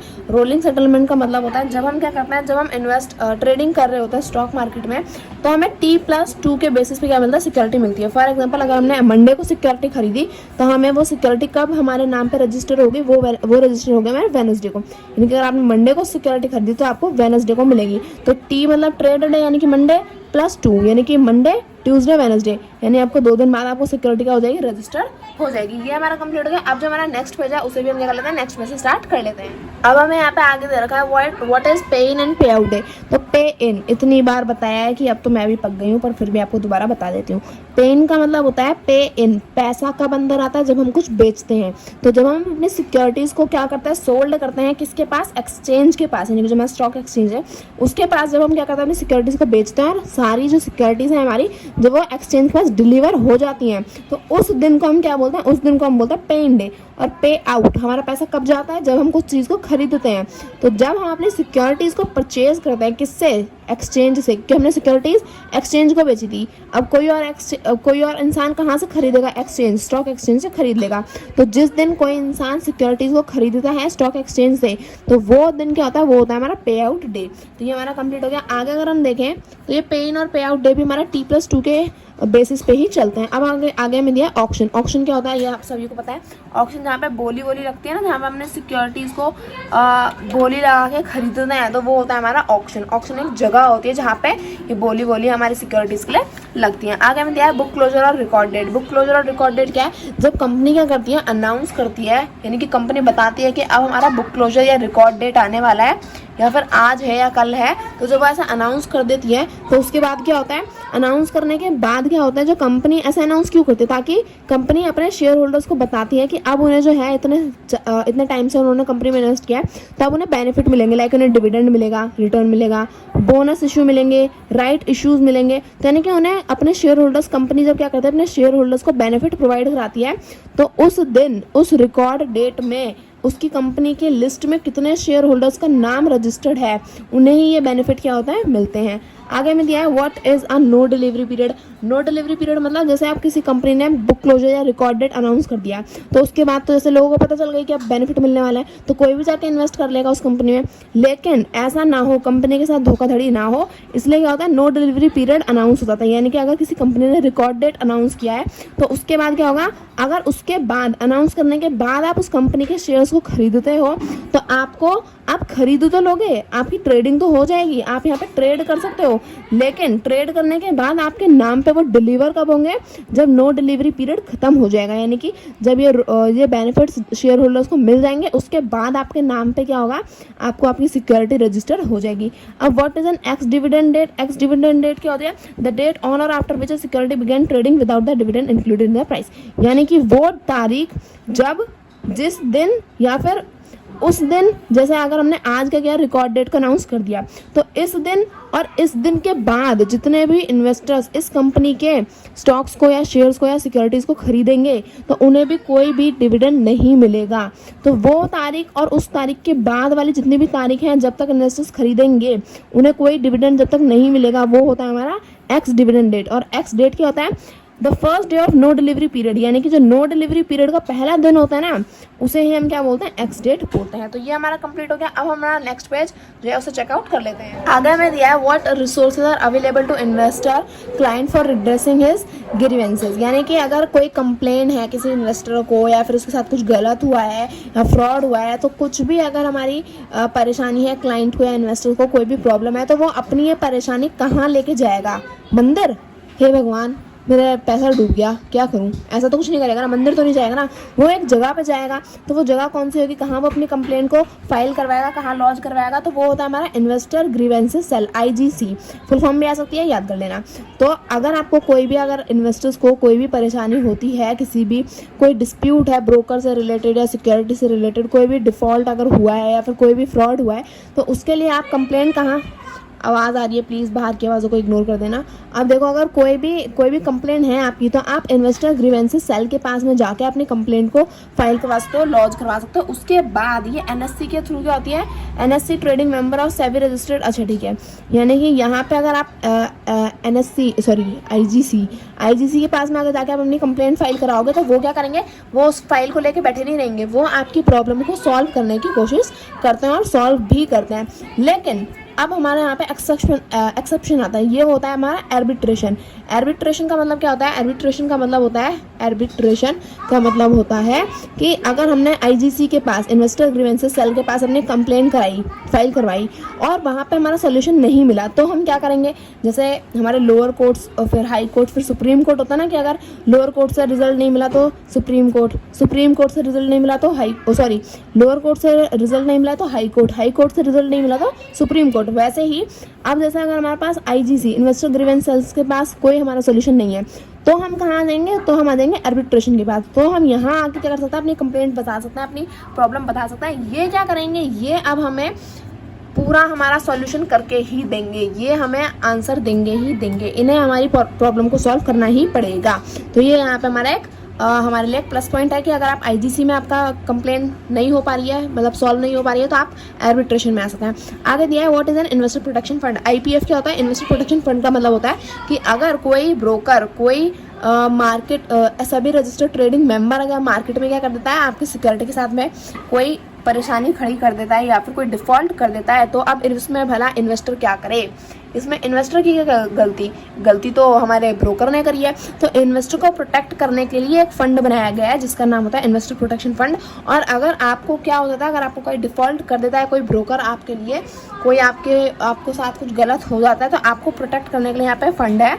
और आप इससे क्या क्लेम कर सकते हो, अगर आपका नुकसान हुआ है तो आप यहाँ पे मैक्सिमम 10 लाख रुपए का यहाँ पे क्लेम कर सकते हो कि मेरा 10 लाख रुपए का नुकसान हुआ है, तो आप मुझे यहाँ पे प्रोवाइड करो। तो हमारा चैप्टर नंबर 8 कंप्लीट हो गया। अब बचे हमारे लास्ट के 2 चैप्टर, वो भी हम कंप्लीट कर लेंगे फटाफट इस वीडियो में। तो आई होप आपकी एनर्जी लेवल अभी भी अच्छे से बनी हुई होगी। अगर थोड़े थक गए हो तो पानी वानी पी लेना मस्त आराम से। अगर बैठे बैठे थक गए हो तो थोड़ा लेट के पढ़ लेना, पर पढ़ जरूर लेना क्योंकि पेपर आ रहे हैं तो फोड़ के आना है अब तो पेपरों में। तो चलो अपना चैप्टर नंबर 9 हम स्टार्ट करते हैं। तो ये रहा हमारी FMM बुक का सबसे बड़ा लंबा चौड़ा chapter number 9, concept and modes of analysis. तो अब हम इसे स्टार्ट करते हैं। मुझे इतना भरोसा है कि अगर मैं कॉन्टिन्यूसली यहाँ बैठ के पढ़ा सकती हूँ ना, बोल कर, तो आप आराम से बैठ के पढ़ भी सकते होगे क्योंकि आपके पेपर है तो आपको मेहनत थोड़ी सी करनी पड़ेगी। तो अपना चैप्टर नंबर 9 हम स्टार्ट करते हैं और ये सबसे लंबा है तो इसे मैं जल्दी से, आपकी ज़्यादा परेशानी ना हो इसलिए आपके लिए ईजी वे में और जल्दी आपके लिए कंप्लीट करा दूंगी। तो सिंपल इंटरेस्ट क्या होता है? जो इंटरेस्ट हमें प्रिंसिपल अमाउंट पे मिलता है वो होता है हमारा सिंपल इंटरेस्ट। इससे तो बताने की भी जरूरत नहीं है, इतना आसान है। सिंपल इंटरेस्ट का फॉर्मूला होता है PRT, principal amount, rate of interest और टाइम पीरियड। तो ये आप यहाँ पे कैलकुलेट कर सकते हो। इसका एक एग्जांपल भी दिया जो मैंने आपको यहाँ पे पहले ही सॉल्व करा दिए थे। जब मैं ये चैप्टर आपको एक्सप्लेन कर रही थी तब मैंने आपको ये एक न्यूमेरिकल यहाँ पे जो एग्जाम्पल में भी दिया है वो भी मैंने आपको सारे सॉल्व करवाए थे। आगे दिया हमारा कंपाउंड इंटरेस्ट। कंपाउंड इंटरेस्ट क्या होता है? वो इंटरेस्ट, यानी कि कंपाउंड इंटरेस्ट हमारा वो इंटरेस्ट होता है जो हमें प्रिंसिपल अमाउंट पे तो मिले ही मिले, उसके अलावा प्रिंसिपल अमाउंट पे, जैसे आज हमने 100 रुपये लगाए, उस पर 10% का इंटरेस्ट है। 1 साल के बाद वो हो जाएंगे 110 रुपये, है ना। तो अब अगला जो इंटरेस्ट मिलेगा वो हमें 110 रुपये में मिलेगा। लेकिन अगर सिंपल इंटरेस्ट होता तो वो क्या होता, पहले 100 रुपये पे 10% का इंटरेस्ट, यानी कि 1 साल के बाद 110 रुपये। अगले साल क्या होगा, अगले साल हमें 100 रुपये पे वापस इंटरेस्ट मिलता है। लेकिन कंपाउंड इंटरेस्ट में क्या होता है, 100 रुपये पे पहले क्या हुआ, 110 मिले, फिर अब 110 पे इंटरेस्ट लगेगा, तो इंटरेस्ट हमें यहाँ पे मिल चुका है 110 का, लेकिन इंटरेस्ट पे भी इंटरेस्ट जो होता है वो होता है हमारा कंपाउंड इंटरेस्ट। इस पे यहाँ पे भी इसका एक एग्जांपल दे रखा है, वो भी आप सॉल्व कर सकते हैं, लेकिन मैंने आपको ये पहले ही सारे एग्जांपल सॉल्व करवा दिए हैं, तो इसलिए मैं यहाँ पे अब आपका टाइम वेस्ट दोबारा नहीं करूँगी। तो अब हम जो हमारा नेक्स्ट पेज से स्टार्ट कर लेते हैं। यहाँ हमें दे रखा है ये कंपाउंड इंटरेस्ट को हम कैसे कैलकुलेट करते हैं। तो कंपाउंड इंटरेस्ट का फॉर्मूला होता है हमारा P1 + RN। एन का मतलब है यहाँ पे हमारा टाइम, ठीक है, तो यहाँ पे आप टी भी लिख सकते हैं। तो यानी कि प्रिंसिपल अमाउंट 1 + I का मतलब है हमारा रेट ऑफ इंटरेस्ट, और यहाँ पे एन का वैसे मतलब होता है total number of conversion period, है ना, या फिर जो आपका टाइम पीरियड है वो भी आप यहाँ पे लिख सकते हैं। तो ये आप यहाँ पे एक न्यूमेरिकल या फिर आपको एक एग्जांपल दे रखा है वो आप यहाँ पे सॉल्व कर सकते हैं, तो आप कर लेना, आपकी भी प्रैक्टिस हो जाएगी। नहीं हो तो मेरी वीडियोस आप चेकआउट कर सकते हैं, मैंने आपको करा रखे हैं। अब हम हमारा नेक्स्ट पे स्टार्ट करते हैं। अब यहाँ पे हमें एक एग्जांपल तो नहीं कहूँगी, मतलब यहाँ पे हमें बता रखा है कि क्या दे रखा है, यहाँ पे हमें दे रखा है कि जो हमारा रेट ऑफ इंटरेस्ट है वो किस तरह से हमारे पैसे को वेरी करवाता है, यानी कि impact of power of compounding, यानी कि जो हम कंपाउंड इंटरेस्ट लगाते हैं उसकी कितनी पावर है। यानी कि अगर 5% इंटरेस्ट पे हमें पैसा मिल रहा है या फिर 20% पे मिल रहा है, तो ऑब्वियस सी बात है 20% पे ज़्यादा पैसा मिलेगा, लेकिन नंबर ऑफ ईयर्स भी मैटर करते हैं। फॉर एग्जांपल अगर आपको 5% इंटरेस्ट मिल रहा है कितने पे, 10,000 रुपये पे, 10,000 रुपये पे अगर आपको 5% इंटरेस्ट मिलता है, 25 साल के लिए इन्वेस्ट करते हैं, तो वो हो जाएगा 33,900 रुपीज़। लेकिन अगर आपको 10,000 रुपये पे 20% इंटरेस्ट मिल रहा है कंपाउंड इंटरेस्ट, और आप 25 साल के लिए इन्वेस्ट करते हैं, तो वो हो जाएगा आपका 9,54,000 रुपीज़। 10,000 से ये हो गए 9,54,000 रुपीज़। इतना ज़्यादा यहाँ पे कंपाउंडिंग की पावर होती है। तो यहाँ पे हमें सीधा सीधा बताया गया है कि जो हम कंपाउंड इंटरेस्ट जो हम यूज़ करते हैं उसमें बहुत ज़्यादा पावर है, आप अपने पैसे को यहाँ पे काफ़ी ज़्यादा मल्टीप्लाई कर सकते हो।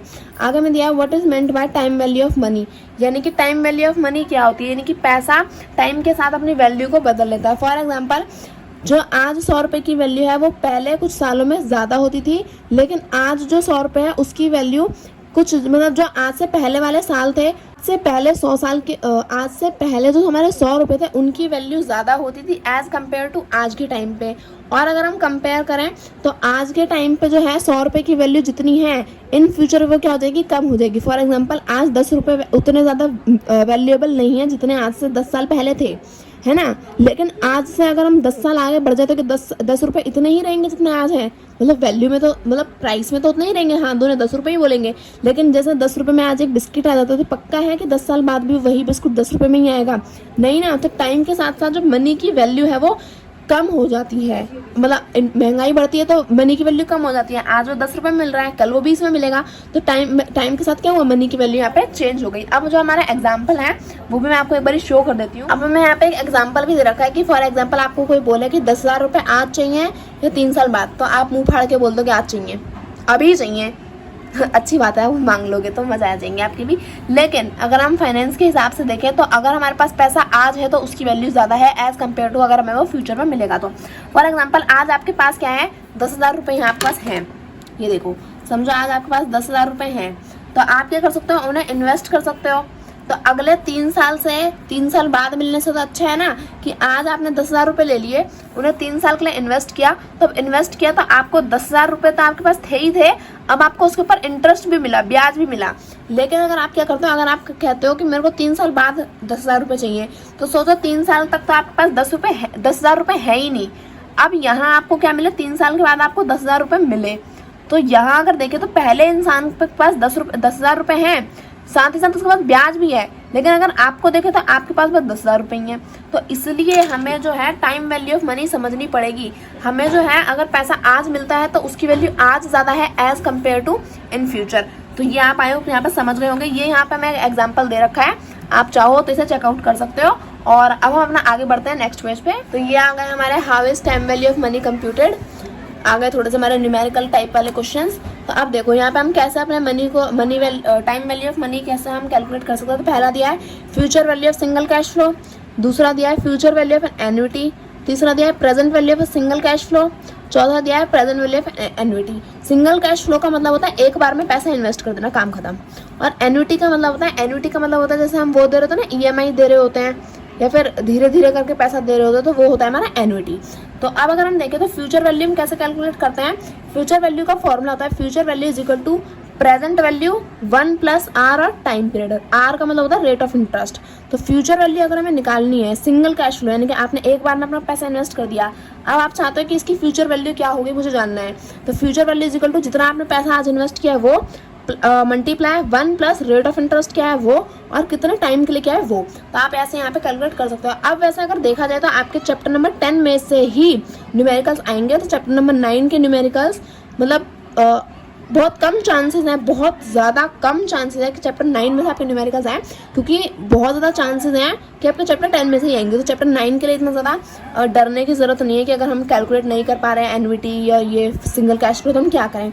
तो अभी आपके ये सब सिलेबस में नहीं है, अभी आपके में न्यूमेरिकल्स नहीं आएंगे, चैप्टर 10 में से आएंगे। चैप्टर 10 का तो बहुत ही आसान आएंगे, बस फॉर्मूला याद करके जाना।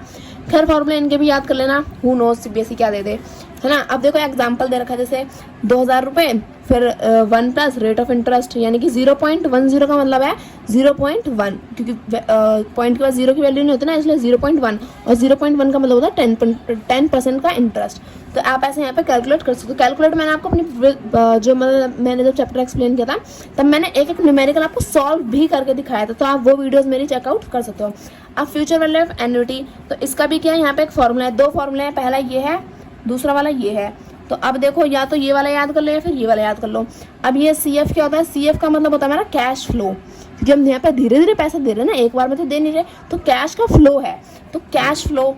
फिर 1 प्लस R का मतलब रेट ऑफ इंटरेस्ट, T का मतलब time divided by -1 divided bye R। तो आप फॉर्मूला पुट करके डायरेक्ट वैल्यू मारो, आपका आंसर आएगा धड़ाधड़। अब जो है हम अपना नेक्स्ट पे स्टार्ट करते हैं। अब यहाँ पे हमें दे रखा है क्या, present value of a single cash flow, यानी कि अगर आपने सिंगल कैश फ्लो का मतलब आपने एक बार में पैसा इन्वेस्ट किया, अब आपको उसकी प्रेजेंट वैल्यू निकालनी है। तो हमने देखो फ्यूचर वैल्यू कैसे देखी थी, फ्यूचर वैल्यू थी हमारी प्रेजेंट वैल्यू 1 प्लस आर और टी। अब आपको क्या निकालनी है, प्रेजेंट वैल्यू निकालनी है। तो प्रेजेंट वैल्यू निकालने के लिए आप क्या करोगे, ये वाली टर्म को शिफ्ट कर दोगे, यहाँ पे मल्टीप्लाई में इधर जाके हो जाएगा डिवाइड में, मैथ में करता है ना। तो FV is equal to 1 plus r और T is equal to PV। तो आप ऐसे फॉर्मूला यहाँ पे एक फॉर्मूला याद करके दूसरा भी निकाल सकते हो। तो इस तरह से अब बस आपको क्या करना है, वैल्यूज को पुट करना है, आपका आंसर आ जाएगा। यहाँ पे एक एग्जांपल दे रखा है, अगर आपसे न्यूमेरिकल सॉल्व नहीं होते तो आप मेरे को कमेंट सेक्शन में बता देना, मैं आपका सॉल्व करके आपको दे दूंगी। वैसे मैंने अपनी वीडियोस में भी सॉल्व कर रखा है, आपको दिक्कत नहीं आएगी। अब देखो प्रेजेंट वैल्यू ऑफ एन्युटी क्या होगी, इसका भी फॉर्मूला डायरेक्ट फॉर्मूला लगाओ और यहाँ पे आंसर आपका आ जाएगा। ये रहा है फॉर्मूला, मतलब इसका तो एक ही है। ये FV का मतलब होता है फ्यूचर वैल्यू और PVA का मतलब है प्रेजेंट वैल्यू ऑफ एन्युटी। तो यहाँ पे आपको FV is equal to 1 plus r, और ये 1 का मतलब है यहाँ पे आपका time period, -1 divided by rate of interest multiply 1 plus r, और यहाँ पे 1 का मतलब है टाइम पीरियड। ठीक है, तो आप ऐसे वैल्यूज को पुट करके डायरेक्ट अपना आंसर निकाल सकते हो। तो ये अब मैंने आपको एक एक ऐसे एक्सप्लेन नहीं करा, क्योंकि मैंने पहले अपनी प्रीवियस वीडियोस में एक्सप्लेन कर रखा है, इसलिए मैं आपका फालतू में यहाँ बैठ के टाइम वेस्ट नहीं कराऊंगी। डायरेक्ट मैंने आपको एक्सप्लेन कर दिया कि फॉर्मूला यूज करो और यहाँ पे आप अपना आंसर निकाल सकते हो। अब अपना नेक्स्ट पे स्टार्ट करते हैं। अगर हम यहाँ पे अपना नेक्स्ट टॉपिक की बात करें तो वो है हमारा इफेक्टिव एनुअल रिटर्न, यानी कि इफेक्टिव एनुअल रिटर्न का मतलब होता है कि जो हम इन्वेस्टमेंट करते हैं, फॉर एग्जाम्पल अगर आपने किसी बैंक में जाके FD करवाई, अपनी फिक्स डिपॉजिट करवाया, तो आपको 10% का इंटरेस्ट मिल रहा है 1 साल में। वहीं लिखा हुआ है कि आपको क्या मिलेगा, हर 6 महीने में, मतलब आपको एक इफेक्टिव एनुअल रिटर्न मिलेगा जिसमें आपको 6 महीने में या फिर हर 3 महीने में या फिर हर महीने इंटरेस्ट मिलेगा 10% का। तो आधे लोग क्या सोचेंगे, अबे 10% इंटरेस्ट पूरे साल में मिलेगा, और 10% हमें यहाँ पे काट के मतलब महीने डिवाइड कर मिलेगा, क्या फ़र्क है। तो इफेक्टिव एनुअल रिटर्न का मतलब होता है कि आपको ज़्यादा इंटरेस्ट मिलेगा। आप ऐसे याद कर सकते हो। फॉर एग्जांपल आपने 1000 रुपये इन्वेस्ट किए, ये देखो आपने 1000 रुपये इन्वेस्ट किए और आपको 10% का इंटरेस्ट मिल रहा है, और आपने किए 1 साल के लिए। तो यहाँ पे क्या हो जाएगा, कट जाएगा, यानी कि आपको मिलेंगे 100 रुपये एक्स्ट्रा, यानी कि 1000 प्लस में 100 हो जाएंगे आपके 1100 रुपये। 1 साल के बाद आपको 1100 रुपये मिलेंगे। लेकिन अगर आप क्या करते हैं, इफेक्टिव एनुअल रिटर्न को यूज़ करते हैं, तो आपको मिलते कितने, तो आपको मिलते हैं 1 साल के बाद 1103 रुपये, 3.80, यानी कि 1103.8 रुपये में आपको मिलते हैं। तो अब आप देखो यहाँ पे 3 रुपये का ही तो फायदा है, क्या ज़्यादा बड़ा हो गया। लेकिन अगर सोचो, अगर आपकी अमाउंट यहाँ पे सिर्फ हज़ारों में, सोचो लाखों में होती तो यहाँ पे ये क्या होता, ये अमाउंट भी बढ़ जाती। सोचो आपकी अमाउंट करोड़ों में होती तो ये अमाउंट भी यहाँ पे बढ़ जाती। तो इफेक्टिव एनुअल रिटर्न कैसे कैलकुलेट करते हैं, तो ये ज़्यादा कुछ नहीं है, आपको क्या करना है, बस आपको डायरेक्ट इंटरेस्ट लगाना है। फॉर एग्जांपल यहाँ पे 1 साल का टाइम पीरियड था तो हमने डायरेक्ट 1 लिख दिया। अब सोचो आपको हर 6 महीने में मिलता है तो क्या हो जाता है, तो हो जाता है यहाँ पे 1000 इंटू में रेट ऑफ इंटरेस्ट है 10% का, इंटू में टाइम पीरियड क्या, आप 6 महीने में मिलता है ना, तो 6 डिवाइडेड बाय साल में कितने महीने होते हैं, 12 होते हैं। ये 12 लिखा है यहाँ पे, ठीक है। अब यहाँ पे से कैलकुलेट कर लो तो आपका रिटर्न आ जाएगा, काम खत्म हो जाएगा आपका एक ही बार में, है ना। तो बस यही होता है और कुछ नहीं होता इफेक्टिव एनुअल रिटर्न। जब आपको क्या मतलब हर महीने, या फिर वो आपके ऊपर, आपने क्वार्टरली इंटरेस्ट लिया है, सेमी एनुअली इंटरेस्ट लिया है, मंथली इंटरेस्ट लिया है, तो उसके हिसाब से आपको क्या मिलता है, जब ज़्यादा इंटरेस्ट मिलता है तो वो होता है हमारा इफेक्टिव एनुअल रिटर्न। अब आगे बढ़ते हैं।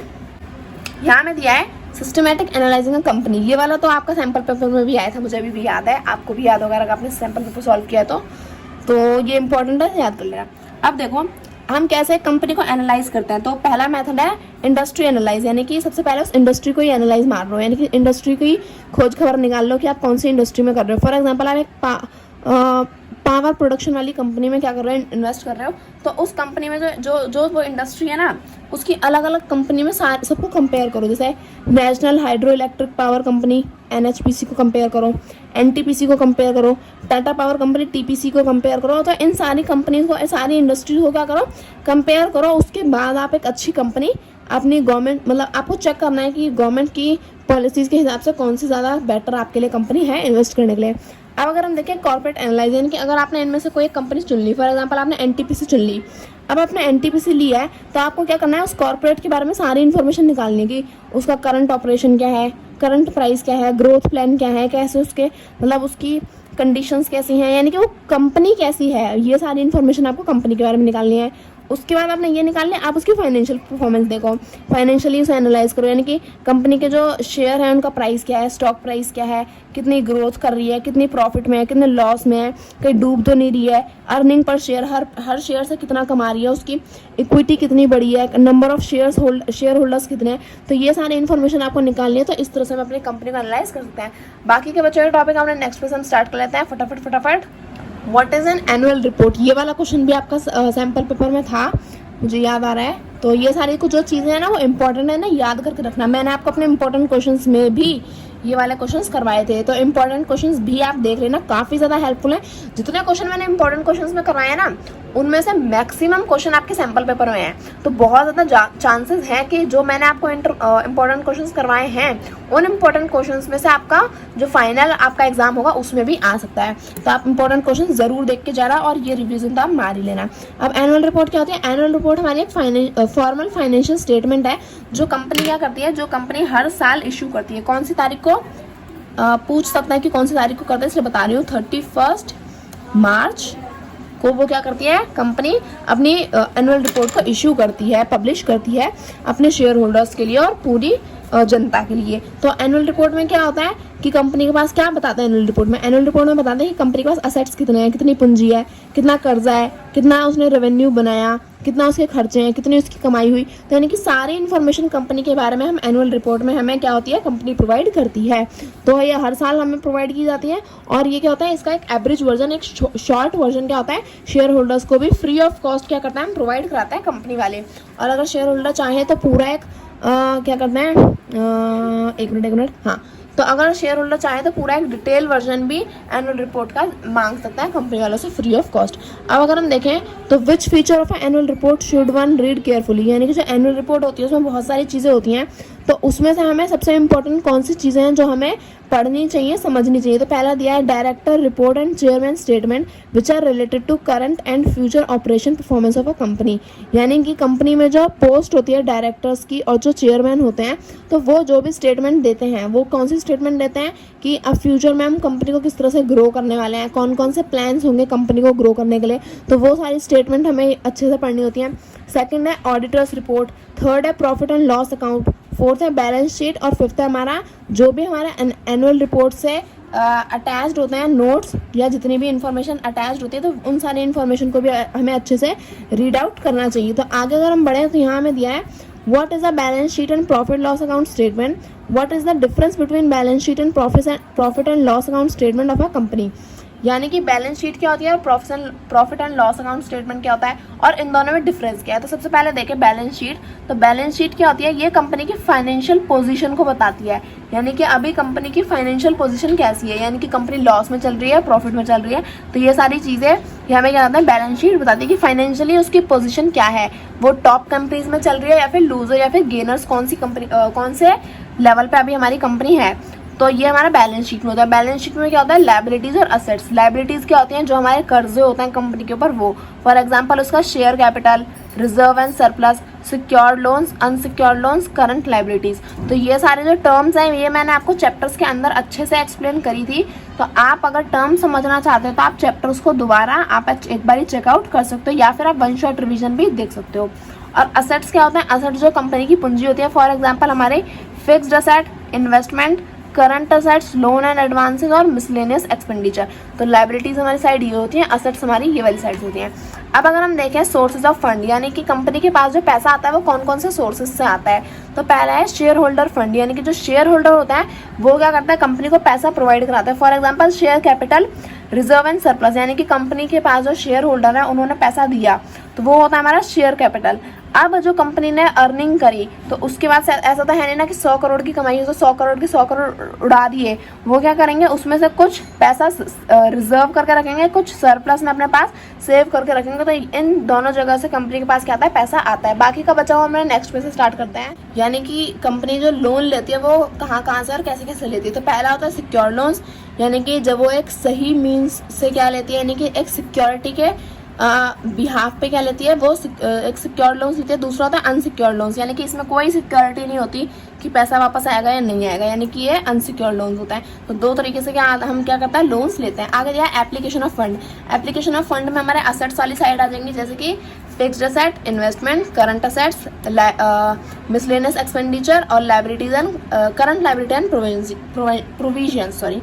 तो फिक्स्ड असेट क्या होता है, जो हमारे लॉन्ग टर्म वाले असेट होता है। इन्वेस्टमेंट जो हम करते हैं, है ना, मतलब जो पैसा हम इधर उधर इन्वेस्ट करते हैं वो। करंट असेट यानी कि जो पैसा अभी हम कुछ एक साल के अंदर अंदर ही जो हम कैश में कन्वर्ट कर दें वो हमारा करंट असेट। करंट लायबिलिटी यानी कि जो हमें एक साल के अंदर अंदर चुकानी है वो हमारी करंट लायबिलिटी।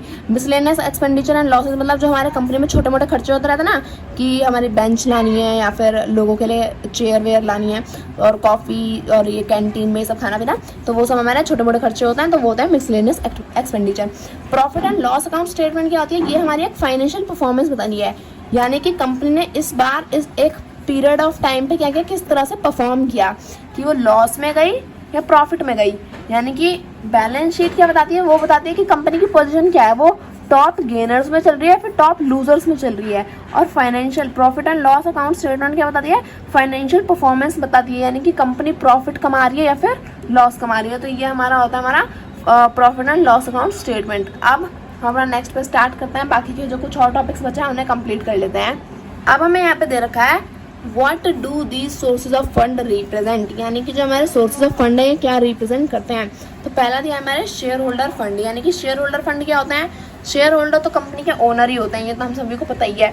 तो share holder fund are also known as net worth is the fund coming from the owners of the company, यानी कि शेयर होल्डर फंड में क्या होता है, ये वो पैसा होता है जो direct owner of the company हमें कंपनी में प्रोवाइड करते हैं। लोन फंड क्या होता है, वो पैसा जो हम आउटसाइडर जो बाहर वाले लोग हैं उनसे बोरो करते हैं। अब अगर हम देखें तो share capital, equity capital, preferential capital, ये हमें यहाँ पे कुछ दे रखा है। तो शेयर कैपिटल भी क्या होती है, दो टाइप की कैपिटल होती है, क्योंकि दो टाइप के शेयर हम खरीदते हैं, इक्विटी शेयर खरीदते हैं, प्रेफरेंस शेयर खरीदते हैं। तो इक्विटी कैपिटल वाले क्या होता है, रियल ओनर होते हैं कंपनी के, है ना। और प्रेफरेंशियल वाले क्या होते हैं, ये बस कुछ टाइम के लिए मतलब नाम के मालिक होते हैं, इन्हें कोई हक वक नहीं होता, ना इन्हें कोई राइट होता, इन्हें बस इनका जितना पैसा बनता है उतना दे देते हैं at the end of the year. तो अब यहाँ पे शेयर कैपिटल भी दो टाइप के होता है, कौन कौन से, इक्विटी कैपिटल और प्रेफरेंशियल कैपिटल, ये आपको अच्छे से पता होगा।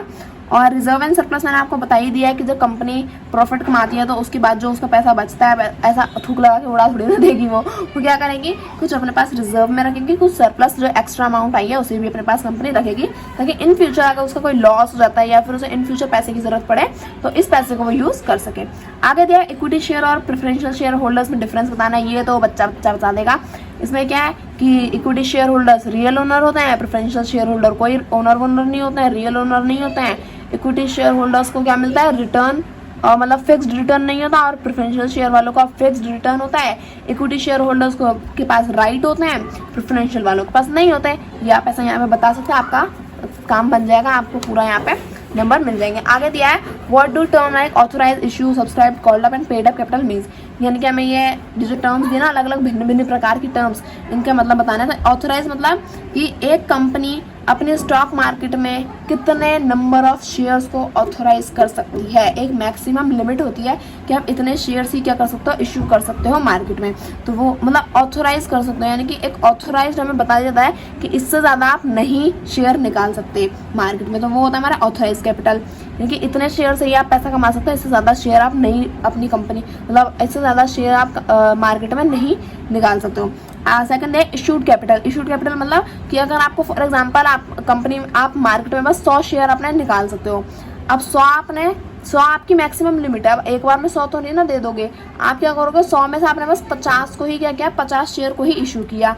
तो अब ऑथोराइज कितने थे, 100 थे, 100 शेयर, लेकिन आपने इशू कितने करे, 50 करे। तो जो जितने आपने इशू करे मार्केट में वो होता है आपके इशूड कैपिटल। अब अगर हम देखें सब्सक्राइब समझने से पहले हमें क्या समझना है, पेड अप कैपिटल समझना है। पेड अप कैपिटल का मतलब होता है कि अब जब आपने मार्केट में अपने शेयर्स को इशू किया तो कितने शेयर्स को लोगों ने खरीद लिया, कितने शेयर्स के पैसे आपको दे दिए। फॉर एग्जांपल आप इशू तो कर सकते हो 100, लेकिन आपने ऑथोराइज आपके पास है 100, इशू करे आपने 50 में भी लोगों ने कितने के पैसे दिए, लोगों ने पैसे दिए 25 के, यानी कि 25 शेयर्स के ही लोगों ने क्या किया, 25 शेयर्स को ही खरीदा। तो यहाँ पे पेड कर दिया, उनके 25 के पैसे दे दिए 25 शेयर्स के। अब जितने शेयर्स के पैसे दे दिए उतने वो वाले शेयर होल्डर क्या हो जाएंगे, वो हो जाएंगे कंपनी में सब्सक्राइब। तो पेड अप और सब्सक्राइब आपस में इंटरलिंक है, यानी कि जितने पेड अप कैपिटल बढ़ती जाएगी उतने ज़्यादा सब्सक्राइब कैपिटल हमारी बढ़ती जाएगी।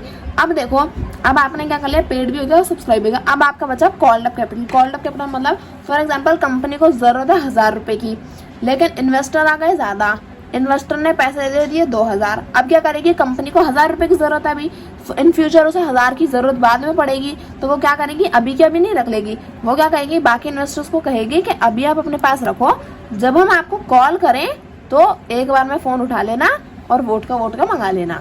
नहीं, ऐसा कुछ नहीं होगा। जब हम आपको कॉल करें तो आप क्या करना, आप पैसा लेके आ जाना।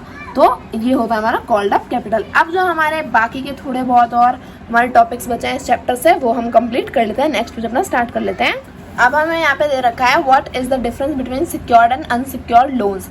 ये तो भाई इतना आसान क्वेश्चन है ना कि इसे बिना पढ़े भी कोई बच्चा बता देगा, पर चलो फिर भी मैं आपको समझा देती हूँ। सिक्योर्ड लोन्स क्या होता है, मतलब ओवरव्यू दे रही, समझा के रही हूँ। सिक्योर्ड लोन्स हमारे वो लोन्स होते हैं जो हम एक सिक्योरिटी के अगेंस्ट में खरीदते हैं, यानी कि हमें अपना कोलेट्रॉल सबमिट करना पड़ता है, कुछ हमें गिरवी रखना पड़ता है ना, उसके बाद ही हमें जो लोन मिलेगा वो होता है हमारा सिक्योर्ड लोन। यानी कि अगर हमने बैंक से लोन लिया है ना, तो अब बैंक वाला ऐसा तो है नहीं, अरे वाह आप तो उनके बेटे हैं, लो फ्री में लोन ले जाओ। नहीं, उसे अपने पास एक सिक्योरिटी चाहिए कि अगर आपने मेरा पैसा नहीं चुकाया तो मैं आपकी इस चीज़ को बेच के अपना पैसा वापस ले लूँगा। तो वो जो हम सिक्योरिटी के अगेंस्ट में लोन लेते हैं वो होता है सिक्योर्ड लोन्स। जैसे कि कंपनी वालों को होता है डिबेंचर, और लोन फ्रॉम फाइनेंशियल इंस्टीट्यूट, और लोन फ्रॉम कमर्शियल बैंक। यानी कि जो डिबेंचर होते हैं, यानी कि कंपनी क्या करती है, कंपनी जो लोगों से पैसा ले लेती है, डिबेंचर होल्डर से पैसा ले लेती है, वो उसे क्या करता है, वो उसे कुछ टाइम के बाद पे करना पड़ता है, तो वो क्या एक सिक्योर लोन है। अब जैसे हम बैंक से पैसा लेते हैं तो वो भी हमें क्या करना है, एक टाइम के बाद चुकाना पड़ता है। तो कमर्शियल बैंक से जब हम लोन लेते हैं तो वो हो जाता है हमारा एक सिक्योर लोन। आगे अगर हम देखें अनसिक्योर्ड लोन्स, तो वो क्या हो जाता है, अनसिक्योर्ड लोन्स का मतलब है unsecured loans are other short term borrowing without a specific security. यानी कि अनसिक्योर्ड लोन्स का मतलब है जिसमें कोई सिक्योरिटी नहीं है कि आपने अगर हमसे पैसा लिया है तो आप हमारा पैसा वापस करोगे या नहीं करोगे। फॉर एग्जांपल जैसे हम दोस्तों से पैसा ले लेते हैं ना, अरे 10 रुपये दे दे, उधार दे दे, कल दे दूंगा, और उसके बाद वो 10 रुपये कभी नहीं मिलते। सेम वही केस यहाँ पे है, यानी कि अनसिक्योर्ड लोन्स में यहाँ पे कोई पक्का नहीं है कि आप पैसा वापस करोगे ही करोगे, मतलब कर भी देते हैं लोग। अगर आप जैसे अपने रिश्तेदारों से पैसा लेते हो तो वापस कर देते हो ना, अगर आप लेते हो उधार लेते हो, लेकिन कुछ होता है ना बेईमान जो पैसा वापस नहीं करते वो। तो अनसिक्योर्ड लोन्स क्या होता है, हमारे शॉर्ट टर्म बोरिंग होती हैं जिसमें हमें कोई सिक्योरिटी नहीं होती है कि हम अपना पैसा वापस करेंगे या नहीं करेंगे। फॉर एग्जाम्पल जब हम FD करा लेते हैं, कंपनीज के साथ FD कराते हैं, सोचो वो कंपनी भाग गई तो हमारा पैसा डूब गया, तो वो तो हमारा लेके चले गए ना, तो वो होता है हमारे अनसिक्योर्ड लोन्स। तो ये हमारा कंप्लीट हो गया। आगे दिया है what is meant by application of fund, इसे हम देख लेते हैं। तो एप्लीकेशन ऑफ फंड में क्या आता है हमारा फिक्स्ड एसेट। फिक्स्ड एसेट क्या होता है, हमारे लॉन्ग टर्म असेट्स जो होते हैं, यानी कि हमारी machinery, land, plant, building, plant यहाँ पे पेड़ पौधे की बात नहीं हो रही, जैसे हमारी इंडस्ट्री वो सब हम लगाते ना वो सब। अब ऐसा थोड़ी ना कि 10 लाख रुपए के लिए आप अपनी पूरी की पूरी ज़मीन ही बेच डालोगे कि आज आपको 10 लाख की ज़रूरत है, कल आपने ज़मीन खरीदी थी आज ही बेच दी, तो ऐसा तो नहीं करोगे ना। तो वो होता है ना फिक्स्ड एसेट जो हम लॉन्ग टर्म के लिए रखते हैं। इन्वेस्टमेंट जैसे हम, अगर आपने किसी कंपनी में, आपके पास पैसा है तो आप किसी और कंपनी में इन्वेस्ट करोगे ना, या फिर अगर आपकी कंपनी भी चल रही है तो भी आप और कंपनीज के शेयर खरीद के रखते हो ताकि आपके पास जो रेवेन्यू है वो जनरेट होता रहे। Current asset, loan and advances. Current assets मैंने आपको बताया था, करंट असेट्स क्या होता है, जो वो असेट्स जिन्हें हम 1 साल के अंदर बेच बाच के क्या कर सकते हैं, उन्हें कैश में कन्वर्ट कर सकते हैं। फॉर एग्जांपल, अगर आपको पैसे की ज़रूरत है, आपकी कंपनी चल रही है, तो आप क्या करोगे, आप अपने प्रोडक्ट्स को बेच दोगे, है ना। फॉर एग्जांपल, अगर आप कोई गुड्स या प्रोडक्ट आप कुछ भी बनाते हो, तो अगर आपको पैसे की ज़रूरत है तो आप क्या करोगे, अपने उन गुड्स और प्रोडक्ट्स जो आपके असेट्स हैं उन्हें आप बेचोगे ताकि आप पैसा कमा सको। मिसलेनियस एक्सपेंडिचर क्या होता है, हमारे छोटे मोटे खर्चे जो मैंने आपको पहले समझा दिए थे, तो ये भी हो गया। अब हमें दिया है व्हाट डू सब headings like fixed assets what do sub heading under fixed asset like gross block, depreciation, net block, capital work in progress means। यानी कि ये जो टर्म्स है इन सब का क्या मतलब होता है। तो ग्रॉस ब्लॉक होता है हमारा क्या, ग्रॉस ब्लॉक का मतलब है the total value of acquiring all fixed asset, यानी कि जो हमने 1 साल पहले फिक्स्ड एसेट लिया था, जैसे फॉर एग्जांपल मैंने 1 साल पहले ज़मीन ली थी, मैंने आज भी ज़मीन ली है, और मैंने 6 महीने पहले एक मशीनरी ली थी। अब इन सब को मिला के जो वैल्यू आ रही है वो होती है हमारी ग्रॉस ब्लॉक या फिर ग्रॉस फिक्स्ड एसेट। ग्रॉस मतलब टोटल, 6 साल पहले लियो, 1 साल पहले लियो, 6 महीने पहले लियो, 1 दिन पहले लियो, सारे एसेट्स को मिला के, फिक्स्ड एसेट को मिला के क्या होती है हमारी ग्रॉस फिक्स्ड एसेट हो जाती है। डेप्रिसिएशन क्या होता है, अब जैसे हमने कोई एसेट खरीदा सिर्फ ज़मीन को छोड़ के, क्योंकि ज़मीन अगर हमने आज 10 लाख की खरीदी है तो 4 साल के बाद वो 14 लाख की हो जाएगी या 15 लाख की हो जाएगी, है ना, क्योंकि ज़मीन पे तो पैसा बढ़ता है ना। लेकिन ज़मीन के अलावा बाकी जितने भी एसेट्स हैं, लाइक हमारी मशीनरी हो गई, है ना, बाकी के जो हमारे फिक्स्ड एसेट हो गए, इन सब पे जो क्या आता है, इन सब पे जो हमारा पैसा है वो कम होता है। फॉर एग्जांपल, अगर आपने आज एक कार खरीदी, अब कार इसलिए थोड़ी खरीदी कि आज खरीदी कल बेच दूंगा, नहीं, कार आपने आज खरीदी, आप उसे 10 साल चलाओगे, उसके बाद बेचोगे, वो आपकी मर्जी है, बेचोगे नहीं बेचोगे। तो अब आपने आज जो कार खरीदी, क्या 10 साल के बाद भी उसकी वैल्यू उतनी ही रहेगी, नहीं, वो वैल्यू क्या हो जाएगी, कम हो जाएगी। तो वो जो वैल्यू, जब हमारी वैल्यू में रिडक्शन आती है, वही क्या होता है, हमारा डेप्रिसिएशन होता है। अब हम आगे बढ़ते हैं, यहाँ पे हमें दे रखा है gross block minus depreciation is equal to net block, यानी कि जो हमारा ग्रॉस ब्लॉक था, यानी कि ग्रॉस फिक्स्ड एसेट, यानी कि हमारे जितने भी फिक्स्ड एसेट थे उन सबको जोड़ने के बाद जो वैल्यू आ रही थी वो प्लस नहीं, माइनस अब जो हमारे असेट्स हैं उनकी डेप्रिसिएशन जो है, यानी कि उनकी वैल्यू जितनी कम हुई है। फॉर एग्जांपल, अगर आपके 10 लाख के ग्रॉस ब्लॉक थे, ग्रॉस फिक्स्ड एसेट थे, अब डेप्रिसिएशन है उसमें 1 लाख रुपए की, है ना, तो 10 लाख में से 1 लाख माइनस कर दिया, यानी कि आपका नेट ब्लॉक क्या हो गया, आपका नेट ब्लॉक हो गया 9 लाख रुपए का। तो आई होप आपको ये समझ में आएगा। अब हमारा नेक्स्ट टॉपिक आगे पढ़ते हैं, what are current liability, provision and net current asset and balance sheet, यानी कि इन टर्म्स को हमें बताना है, ये बैलेंस शीट में जो हमें बताई गई थी, इन टर्म्स को हमें एक्सप्लेन करना है। तो करंट लायबिलिटीज़ क्या होती है, मैंने आपको पहले बताया था, करंट लायबिलिटीज़ हमारी वो लायबिलिटीज़ होती हैं जो हम 1 साल के अंदर अंदर जिन्हें हमें पे करना होता है। फॉर एग्जाम्पल, अगर आपने लोन लिया है तो वो हमारा कर्जा जो हमें 1 साल के अंदर अंदर चुकाना है वो होता है हमारा करंट लायबिलिटीज़। अब अगर हम आगे बात करें करंट नेट असेट्स, यानी कि नेट असेट्स क्या होता है, करंट नेट असेट्स का मतलब होता है वो असेट्स जिन्हें हम 1 साल के अंदर अंदर कन्वर्ट कर सकते हैं कैश में, वो है हमारे करंट नेट असेट्स। अगर हम बात करें नेट वर्किंग कैपिटल की, तो अगर हम देखें तो नेट वर्किंग कैपिटल क्या होती है, वर्किंग कैपिटल फॉर एग्जांपल जैसे हमारी एक कंपनी है वो चल रही है, तो किसी चीज़ से तो चल रही है ना। फॉर एग्जांपल, हम रॉ मटेरियल है, वो क्या है, वर्किंग कैपिटल है, हम उस रॉ मटेरियल से ही अपना फिनिश गुड बनाते हैं, फिनिश गुड को हम सेल करते हैं, तो वर्किंग कैपिटल क्या हो गई, वर्किंग कैपिटल हमारा वो रॉ मटेरियल हो जाता है यहाँ पे। अब देखें तो बैलेंस शीट को हम समराइज कैसे करते हैं। अब जो हमारे सोर्सेज ऑफ फंड है, यानी कि हमारे share holder fund, loan fund, और जो हमारे एप्लीकेशन ऑफ फंड है, इसके हमारा फिक्स्ड असेट, इन्वेस्टमेंट और करंट असेट्स और करंट लायबिलिटीज, इन दोनों चीज़ों को जब हम कंपेयर करते हैं या फिर मैच करते हैं तो हम क्या कर सकते हैं, बैलेंस शीट को समराइज कर सकते हैं। अगर हम देखें तो क्या दिया है, what does a profit and loss account statement consist of, यानी कि प्रॉफिट और लॉस अकाउंट स्टेटमेंट में क्या होता है। तो देखिए आप profit and loss account shows how much profit. अच्छा, तो प्रॉफिट और लॉस अकाउंट स्टेटमेंट में क्या बताया जाता है कि कंपनी ने कितना प्रॉफिट और कितना लॉस एक साल के अंदर अंदर या फिर एक पर्टिकुलर फाइनेंशियल ईयर के अंदर उसने कितना कमाया, कितना गवाया, कौन सी पोजीशन पे खड़ी है कंपनी। तो ये सब हमारा financial statement profit and loss account statement में होता है। बाकी हमें बॉक्स 2 का यहाँ पे जो बॉक्स 2 है इसका एग्जाम्पल दे रखा है, तो वो आप यहाँ पे चेकआउट कर सकते हैं। बाकी का बचा वो जो हमारा लास्ट पेज है उसे भी हम चेक कर लेना है। उसके बाद हमारा चैप्टर नंबर 9 खल्लास हो जाएगा। तो स्टार्ट करते हैं अपना। अब हमें नेक्स्ट टॉपिक या फिर लास्ट टॉपिक हम कह सकते हैं, हमें दिया है कि प्रॉफिट और लॉस अकाउंट स्टेटमेंट में हमें क्या क्या देखना चाहिए। तो पहली चीज, whether there is overall improvement of sales as well as profit. यानी कि जब हम क्या करते हैं, जब हमारी कंपनी चल रही है, आज हमारी एक साल में हमारी कंपनी ने फॉर एग्जांपल 100 करोड़ रुपए कमाए, अगली साल हमारी कंपनी ने 200 करोड़ कमाए, तो हमें बस यही चेक करना होता है प्रॉफिट और लॉस अकाउंट स्टेटमेंट में कि पिछले साल के कंपैरिजन में हमने इस साल प्रॉफिट किया या लॉस। फॉर एग्जांपल आज मैंने 100 करोड़, इस साल 100 करोड़ कमाए, अगले साल 500 करोड़ कमाए, उससे अगले साल मैंने 110 करोड़ कमाए, उसके अगले साल मैंने क्या कमाया, उसके साल मैंने 900 करोड़ कमाए। तो देखा जाए 110 करोड़ में और 900 करोड़ में अगली साल क्या हुआ, मेरा घाटा हुआ। तो हम प्रॉफिट और लॉस अकाउंट स्टेटमेंट में यही चेक करते हैं कि प्रीवियस ईयर से हमने क्या, हमारी जो सेल्स हैं और जो प्रॉफिट हैं क्या वो इंक्रीज हुई हैं या डिक्रीज हुई हैं। अगर हमारी सेल्स बढ़ेंगी, अगर हमारे प्रोडक्ट ज़्यादा बिकेंगे तो ऑब्वियस सी बात हमारा प्रोडक्ट भी मतलब हमारा प्रॉफिट होगा।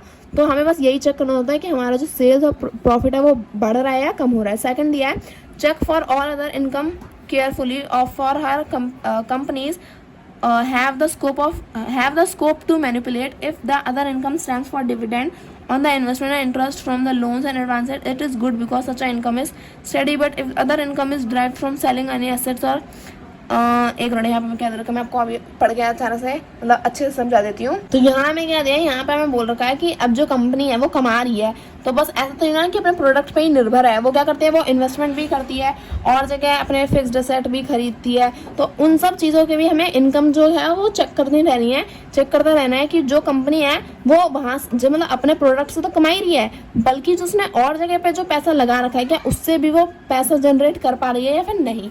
तो ये भी हमें चेक करना था। आगे दिया है, also check the increase of expenditure of all expenditure items view raw material. अच्छा, यहाँ पे हमें क्या दे रखा है कि जैसे अगर हमारी कंपनी चल रही है, अब हमने जैसे अपने खर्चे बढ़ा दिए, फॉर एग्जांपल हमने रॉ मटेरियल ज़्यादा कर दिया, मैन पावर जो कॉस्ट है वो हमने बढ़ा दी, मैन्युफैक्चरिंग अगर हमने ज़्यादा करी है, और अगर हम तो मतलब हमने जब सारी चीज़ों में पैसा लगाया है तो क्या इन रिटर्न हमें भी प्रॉफिट हो रहा है ज़्यादा पैसा लगाने का। फॉर एग्जांपल अगर हम ज़्यादा लेबर रख रहे हो, आपने ज़्यादा प्रोडक्शन करी, आपने ज़्यादा खर्चा किया, रॉ मटेरियल अच्छे मटेरियल का मंगाया और ज़्यादा पैसा लगाया, तो क्या आपको इन रिटर्न में प्रॉफिट मिला कि आप बस बेकार में इतनी मेहनत करे जा रहे हो और आप खुद ही लॉस में जा रहे हो। तो इस चीज़ का भी ध्यान रखना है। Evaluate whether the company could make profit in its operation alone. यानी कि कंपनी जो अकेले खुद जो काम कर रही है कंपनी, या उसमें भी वो प्रॉफिट कमा पा रही है या फिर नहीं। आगे दिया है, scrutinise the depreciation as well as interest from an abnormal increase. अच्छा, यानी कि हमें बस डेप्रिसिएशन से नहीं डर के रहना है कि अगर हम कोई फिक्स्ड एसेट खरीद लेंगे तो 10 साल के बाद क्या होगा, उस पर डेप्रिसिएशन लगेगा, उस पर घाटा आएगा। नहीं, 10 साल तक हमें ये भी तो देखना है ना कि जो अगर हमने फिक्स्ड एसेट खरीदा है उससे हम 10 साल तक क्या कर रहे हैं, अपना पैसा कमा रहे हैं। तो डेप्रिसिएशन से हमें डर के नहीं बैठना है। हमें क्या करना है, अगर हम कोई फिक्स्ड एसेट खरीद रहे हैं तो वो हमें प्रॉफिट भी दे के जाता है। तो 10 साल बाद अगर थोड़ा बहुत घाटा हो रहा है, यानी कि अगर उसकी वैल्यू कम हो रही है तो कोई बात नहीं, हमें क्या हो रहा है 10 साल तक हमने प्रॉफिट भी तो कमाया ना उस एक एसेट से। तो इस चीज़ का भी हमें ध्यान रखना है। आगे देखा है कि हमारा जो अर्निंग पर शेयर है, यानी कि कंपनी अपने एक शेयर से कितना कमा रही है, तो इस चीज़ का भी हमें प्रॉफिट लॉस अकाउंट स्टेटमेंट में ध्यान रखना होता है। इसी के साथ चैप्टर नंबर 9 खत्म। अब जो हमारा लास्ट चैप्टर है ना, चैप्टर नंबर 10, छोटा सा चैप्टर है, लास्ट चैप्टर है, कंप्लीट करेंगे और हमारा पूरा एफएमएम का सिलेबस इस वीडियो के साथ कंप्लीट हो जाएगा। उसके बाद तो मतलब 25 में से 25 ही आएंगे हर एक बच्चे के, जिसने सारी वीडियोस देखी हैं, कंटिन्यूसली मुझे रेगुलरली फॉलो किया है, इंपॉर्टेंट क्वेश्चंस देखे हैं, नोट्स किए हैं, वन शॉट रिवीजन देखी है, चैप्टर एक्सप्लेनेशन देखी है, और वो ये भी देख रहा है, तो गारंटी ले लो 25 में से 25 ही आएंगे। अब अपना लास्ट चैप्टर हम स्टार्ट करते हैं, तो फटाफट ऐसे भी कंप्लीट कर लेते हैं। तो नेक्स्ट चैप्टर अपना स्टार्ट करते हैं। आगे अब हमारा लास्ट चैप्टर है 10वां चैप्टर, 10वीं क्लास का 10वां चैप्टर, आखिरी chapter. Okay, ratio analysis. Finally हमारा एफएमएम का सफ़र ख़त्म होता जा रहा है। आखिरी चैप्टर स्टार्ट करें। ओके, रेशियो एनालिसिस क्या दिया है यहाँ पे हमें, रेशियो एनालिसिस मतलब दिया है यहाँ पे हमें कि जब हम कंपनी के बारे में मतलब हम स्टैटिस्टिक्स या डेटा स्टैटिस्टिक्स क्या बोलती हूँ आजकल मैं, स्टैटिस्टिक डेटा प्रेजेंट, मतलब जब हमें कंपनी के बारे में इंफॉर्मेशन चाहिए तो हम क्या करेंगे, हम उसके स्टैटिस्टिक्स को देखते हैं, उसके डेटा को देखते हैं, उसके बारे में सारी इन्फॉर्मेशन निकालते हैं। तो अब हमें अगर कंपनी के बारे में जानना है कि कंपनी कैसी कंडीशन में चल रही है, तो उसके लिए हम क्या करते हैं, हम रेशियो एनालिसिस को चेक करते हैं कि उसके रेशियोज हम चेक करते हैं कि कंपनी प्रॉफिट में है, लॉस में है, अच्छी चल रही है, बेकार चल रही है, घाटे में है या फिर क्या है। तो अब हम स्टार्ट करते हैं। रेशियो एनालिसिस क्या होता है, ब्रॉडली 3 टाइप में क्लासीफाई करेगा यहाँ। पहला लिक्विडिटी रेशियो, दूसरा लीवरेज कैपिटल स्ट्रक्चर रेशियो, तीसरा प्रॉफिटेबिलिटी रेशियो। तो लिक्विडिटी रेशियो में क्या आता है, current ratio, asset test ratio, turnover ratio, average collection period, fixed asset turnover ratio, total asset turnover ratio. तो ये आता है हमारा लिक्विडिटी रेशियो में। अब एक एक की अहमियत क्या है वो मैंने आपको चैप्टर नंबर 10 जब मैंने पढ़ाया था उसमें बता दिया था। यहाँ पे हम निकालते कैसे हैं और इसके न्यूमेरिकल्स भी मैंने कराए हैं। ये तो आपके लिए सोने पे सुहागा हो गया, चैप्टर पढ़ो, न्यूमेरिकल्स करो, आपका काम खत्म हो जाएगा। चैप्टर नंबर 10 में बस न्यूमेरिकल्स ही आने वाला है। शायद ही आपसे मतलब थोड़ा बहुत पूछ सकते हैं, तो इनकी जो डेफिनेशन है वो भी आप यहाँ पे याद करके चले जाना। करंट रेशो क्या होता है, करंट रेशो होता है जब हम क्या करते हैं, जब हम ये चेकआउट करते हैं कि कंपनी के पास क्या कितना पैसा है कि वो अपने कर्जे को चुका सके। फॉर एग्जाम्पल अगर उस पर 10 रुपये का कर्जा है तो क्या उसके पास उसके इतने असेट्स हैं कि वो 10 रुपये का कर्जा उतार सके। यानी कि अगर उसके पास जैसे 20 रुपये की लायबिलिटी है और उसका 10 रुपये का कर्जा है तो ऑब्वियसली बात है वो कर्जा उतार देगा, क्योंकि उसके पास 20 रुपये है ना, तो 20 रुपये में से वो 10 रुपये पे कर सकता है। तो यही हमारा करंट रेशियो मेजर करता है। तो करंट असेट्स यानी कि कंपनी के पास कितने करंट असेट्स हैं डिवाइडेड बाय करंट लायबिलिटी, तो हम क्या निकाल सकते हैं, करंट रेशियो निकाल सकते हैं। एसेट टेस्ट रेशियो क्या होता है, एसेट टेस्ट रेशियो का मतलब है कि क्विक असेट करंट लायबिलिटीज, यानी कि क्विक असेट्स क्या होते हैं, पहले तो ये समझो। क्विक असेट्स का मतलब होता है, क्विक असेट्स का मतलब होता है current assets minus inventory plus prepaid expenses. तो ये आपको वैल्यूज कहाँ पे मिलेंगी, तो ये वैल्यूज आपको पेपर में ही या तो बैलेंस शीट और profit and loss account statement आपको प्रोवाइड होगा, उसमें ये वैल्यूज लिखी होंगी, टर्म्स लिखी होंगी। आपको क्या करनी है, टर्म्स में देखना है क्या वैल्यू दे रखे, आपको डायरेक्ट वैल्यूज को उठाना है और यहाँ पे पुट करके आंसर लिख देना है। मैंने न्यूमेरिकल्स में दे रखा है कि आपने कैसे निकालना है, तो वो आप वहाँ पे चेकआउट कर सकते हैं। Quick asset asset test ratio का मतलब होता है क्विक असेट डिवाइडेड बाय में करंट लायबिलिटी।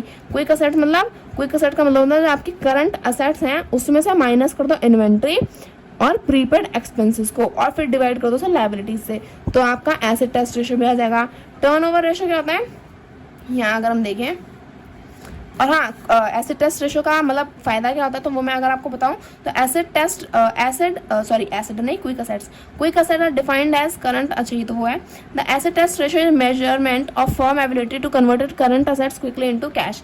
यानी कि एसिड टेस्ट रेशियो में पता करता है कि कोई भी कंपनी अपने करंट असेट्स को कितनी जल्दी क्या है कैश में कन्वर्ट कर रही है। टर्नओवर रेशियो अगर हम यहाँ पे देखें तो क्या दे रखा है, turnover ratio measures how quickly the current assets are converted into cash और how efficiently the assets are employed. यानी कि टर्नओवर रेशियो में हम मतलब पता करते हैं कि कोई भी कंपनी कैश में कितनी जल्दी कन्वर्ट कर रही है अपने असेट्स को और उसे उन असेट्स को किस तरह से कितनी अच्छी तरह से एफिशिएंटली यूज कर रही है अपने प्रोग्रेस में, अपनी ग्रोथ में। तो इन्वेंट्री टर्नओवर रेशियो हम कैसे निकालते हैं, कॉस्ट ऑफ गुड सोल्ड। अब कॉस्ट ऑफ गुड सोल्ड हमारी कैसे आएगी, वो आएगी हमारी net sales minus gross profit. यानी कि आपकी सेल्स कितनी हुई है, फॉर एग्जाम्पल अपनी 100 रुपये की सेल हुई, 50 रुपये का आपको प्रॉफिट हुआ, यानी कि 100 रुपये सेल्स माइनस प्रॉफिट हुआ आपको 50 रुपये का। यानी कि आपकी प्रोडक्ट की प्राइस क्या थी, वो थी आपकी 50 रुपये, 100 माइनस 50 का हो जाएगा 50 हो जाएगा। तो cost of good sold divided by में एवरेज इन्वेंट्री, एवरेज इन्वेंट्री क्या होती है, ओपनिंग स्टॉक प्लस में क्लोजिंग स्टॉक डिवाइडेड बाय 2, तो आपकी एवरेज इन्वेंट्री यहाँ पे आ जाएगी।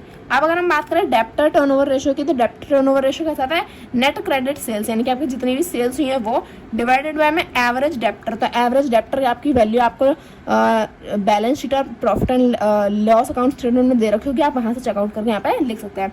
तो इस तरह से आपका डेप्टर टर्नओवर रेशियो हो जाएगा। अब जो हमारे नेक्स्ट रेशियोज हैं उन्हें भी हम चेकआउट कर लेते हैं। और अगर हम बात करें तो हम डेप्टर टर्नओवर रेशियो को यूज क्यों करते हैं, डेप्टर टर्नओवर रेशियो को हम इसलिए यूज करते हैं ताकि हम ये पता कर सकें कि अगर कंपनी ने कर्जा लिया है तो या फिर कंपनी से अगर किसी ने कर्जा लिया है तो कंपनी अपने कर्जे को कितनी जल्दी चुकवाती है। फॉर एग्जांपल अगर आपने उधार पे अगर आप क्या ले गए, प्रोडक्ट ले गए, तो अब कंपनी अपने उस उधार को कितनी जल्दी कैश में कन्वर्ट कर पा रही है या फिर कितनी जल्दी अपने प्रोडक्ट को दोबारा मार्केट में बेच पा रही है, तो वो होता है हमारा डेप्ट टर्नओवर रेशियो। हम कैलकुलेट कर सकते हैं। आगे दिया है एवरेज कलेक्शन पीरियड। तो average collection period represent the number of days, यानी कि worth credit sales that is locked in debtor. अच्छा, यानी कि अगर आपने जो डेप्टर्स हैं जिन्होंने आपसे उधार लिया है तो उनसे आप कितनी जल्दी अपना पैसा कन्वर्ट करवा सकते हैं। फॉर एग्जांपल, अगर आपके दोस्त ने आपसे पैसा ले लिया, वो डेप्टर हो गया आपका, तो अब आप उससे 1 साल में पैसा वापस ले रहे हैं या फिर 10 दिन में, तो वो आपके ऊपर डिपेंड करता है। तो जितनी जल्दी आप ले लेंगे उतना ज़्यादा आपका बेनिफिट होता है। तो एवरेज कलेक्शन पीरियड हम कैसे निकालते हैं, एवरेज डेप्टर डिवाइडेड बाय में average daily credit sales. Average daily credit sales कैसे निकालते हैं, जो हमारी नेट सेल्स है ना उन्हें डिवाइड कर दो 365 दिनों से, तो आपका आ जाएगा आंसर। और ये मैंने आपको न्यूमेरिकल्स में अच्छे से एक एक फॉर्मूले का मैंने न्यूमेरिकल्स आपको करके दिखा रखे हैं, आप वो कैलकुलेट कर सकते हैं। और एवरेज कलेक्शन पीरियड को कैलकुलेट करने का दूसरा फॉर्मूला भी होता है, वो होता है 360 divided by debtor turnover ratio. इसके लिए आपको पहले डेप्टर टर्नओवर रेशियो निकालना पड़ेगा। डेप्टर टर्नओवर रेशियो कैसे निकलता है, क्रेडिट सेल्स डिवाइडेड बाय में एवरेज कलेक्शन पीरियड। अब अगर हम आगे बात करें तो एवरेज कलेक्शन पीरियड हमें समझ में आ गया। अब अगर हम देखें तो फिक्स्ड असेट टर्नओवर रेशियो, इसमें हम क्या पता करते हैं, fixed asset turnover ratio measures sales per rupee of investment in fixed asset, in other words how efficiently fixed asset are employed. यानी कि हमें क्या करना है, फिक्स्ड असेट टर्नओवर रेशियो में हम ये पता करते हैं कि जो हमारे फिक्स्ड असेट्स है ना, कंपनी उन्हें कितनी एफिशिएंटली कितने अच्छे से यूज कर रही है अपनी कंपनी की ग्रोथ के लिए। तो फिक्स्ड असेट टर्नओवर रेशियो कैसे निकालोगे, नेट सेल्स डिवाइडेड बाय में नेट फिक्स्ड असेट्स। वैल्यू आपको बैलेंस शीट में या फिर profit and loss account statement में मिल जाएगी, वो आप चेकआउट कर सकते हैं। टोटल असेट टर्नओवर रेशियो का मतलब क्या होता है कि आपके जो टोटल असेट्स हैं, जितने भी कंपनी में जितने भी असेट्स हैं, टोटल असेट्स, उन्हें कंपनी किस तरह से यूज कर रही है, कितने सही तरीके से यूज कर रही है अपनी प्रोग्रेस में। तो ये कैसे निकलेगा, नेट सेल्स डिवाइडेड में एवरेज टोटल असेट्स। ये हमारा हो गया लीवरेज कैपिटल स्ट्रक्चर, यानी कि इसमें क्या होता है, इसमें होता है कि कंपनी में किस चीज का ज्यादा पोर्शन है, हमारे डेप्ट का, हमारे उधारी का, या फिर हमारी इक्विटी का। हमारे जो ओनर है वो जो पैसा देते हैं उसका रेशो ज्यादा है या फिर हमारी उधारी का। तो डेप्ट इक्विटी रेशो में क्या होता है, हमारा डेप्ट, हमारा कर्जा ज्यादा है या फिर हमारी इक्विटी, तो उसके लिए क्या होगा, टोटल डेप्ट डिवाइडेड बाय में टोटल इक्विटी, आपका आंसर आ जाएगा। अब अगर हम देखें आगे क्या दिया है, डेप्ट असेट रेशियो, यानी कि अब हमारे पास पहले में क्या था, इक्विटी ज्यादा है या फिर डेप्ट, यहाँ क्या है, यहाँ असेट्स ज्यादा है या फिर डेप्ट। तो यानी कि इसका क्या होगा, टोटल डेप्ट डिवाइडेड बाय टोटल असेट्स। तो आप इसे ऐसे कैलकुलेट कर सकते हैं। बाकी के जो हमारे थोड़े बहुत और रेशियोज बचे हैं उन्हें हम नेक्स्ट पे से स्टार्ट कर लेते हैं। यहाँ पे थोड़ी सी कैलकुलेशन किया है, इसे थोड़ा सा निगलेक्ट कर देना। अगर हम देखें आगे, यहाँ क्या दिया है, यहाँ इन्हें दिया है, एक मिनट बस, ओके, यहाँ में दिया है इंटरेस्ट कवरेज रेशियो, यानी कि जब कंपनी क्या करती है, जब उधार लेती है तो कंपनी हमारा, पेन गिरी है, एक मिनट बस, हाँ, तो जब कंपनी उधार लेती है तो क्या वो हमारा उधार पे करने के काबिल है या नहीं, तो वो हम कैसे कैलकुलेट करेंगे, इंटरेस्ट कवरेज रेशियो से। तो उसके लिए क्या है, earning before interest and tax, यानी कि आपका ग्रॉस प्रॉफिट जो हो रहा है वो डिवाइडेड बाय में आप कितना इंटरेस्ट पे करते हो। जैसे कि अगर आपका प्रॉफिट हुआ 100 करोड़ का और आपको इंटरेस्ट पे करना है 10 करोड़ का, तो 10 crore divided by 100 crore divided by 10 crore, यानी कि अगर मैं यहाँ आपको करके दूँ तो 100 करोड़ ये करोड़ है डिवाइडेड बाय 10 करोड़, यहाँ पर क्या आ जाएगा, यानी कि आपका जो कर्जा है उससे आप 10 गुना ज्यादा कमा रहे हो। क्योंकि आपका कर्जा तो 10 करोड़ का है लेकिन आपने कमाया कितना, 100 करोड़, यानी कि आपके कर्जे से आप 10 करोड़ ज्यादा कमा रहे हो। कर्जा नहीं, सॉरी, आपके इंटरेस्ट से आप 10 करोड़ ज्यादा, 10 गुना ज्यादा कमा रहे हो। तो मतलब आप काबिल हो अपना इंटरेस्ट पे करने के। और डेप्ट सर्विस कवरेज रेशियो DSCR क्या होता है कि अगर आपने कर्जा लिया है तो बस ब्याज थोड़ी ना पे करोगे, एक ना एक दिन तो आपको वो कर्जा भी पे करना है पूरा का पूरा। तो उसे हम कैसे पे करें, मतलब उसका फॉर्मूला क्या है, तो प्रॉफिट आफ्टर टैक्स, यानी कि आपका नेट प्रॉफिट प्लस डेप्रिसिएशन, आपके जो असेट्स पे डेप्रिसिएशन है वो, प्लस में हमारा जो नॉन कैश एक्सपेंडिचर है वो, और आपको कितना इंटरेस्ट देना है वो, इन सबको प्लस कर दो, डिवाइड कर दो, आपको जितना इंटरेस्ट देना है वो और कितना आपने लोन लिया है वो, ऐसे प्लस करके फिर डिवाइड कर दोगे, आपका आंसर आ जाएगा। अगर हम बात कर रहे हैं प्रॉफिटेबिलिटी रेशियो की, बस ये तो आसान सी है और इसके बाद हमारा पूरा चैप्टर सच में खत्म हो जाएगा। अब देखो, प्रॉफिटेबिलिटी रेशियो का मतलब ग्रॉस प्रॉफिट आपका कंपनी का कितना हुआ है, यानी कि आपका ग्रॉस प्रॉफिट डिवाइडेड बाय आपकी सेल्स कितनी हुई है, मल्टीप्लाई बाय 100। यानी कि फॉर एग्जांपल आपका ग्रॉस प्रॉफिट हो आपका 100 करोड़ का, सेल्स हुई आपकी, अगर मैं कहूँ सेल्स हुई फॉर एग्जांपल आपकी 105 करोड़ की या 110 करोड़ की, है ना, जितनी ज़्यादा सेल उतना ज़्यादा प्रॉफिट। तो आप क्या करो, 100 करोड़ डिवाइडेड बाय में 110 करोड़ मल्टीप्लाई बाय 100 कर दो, आपका आंसर आ जाएगा। नेट प्रॉफिट में क्या होगा, नेट प्रॉफिट में हो जाएगा हमारा नेट प्रॉफिट, यानी कि आपका जितना प्रॉफिट हुआ उसमें से आपने टैक्स पे कर दिया तो उसके बाद जो प्रॉफिट बचा वो होता है आपका नेट प्रॉफिट। तो नेट प्रॉफिट डिवाइडेड बाय में नेट सेल्स और उसे कर दो मल्टीप्लाई, तो आपका आंसर आ जाएगा परसेंटेज में।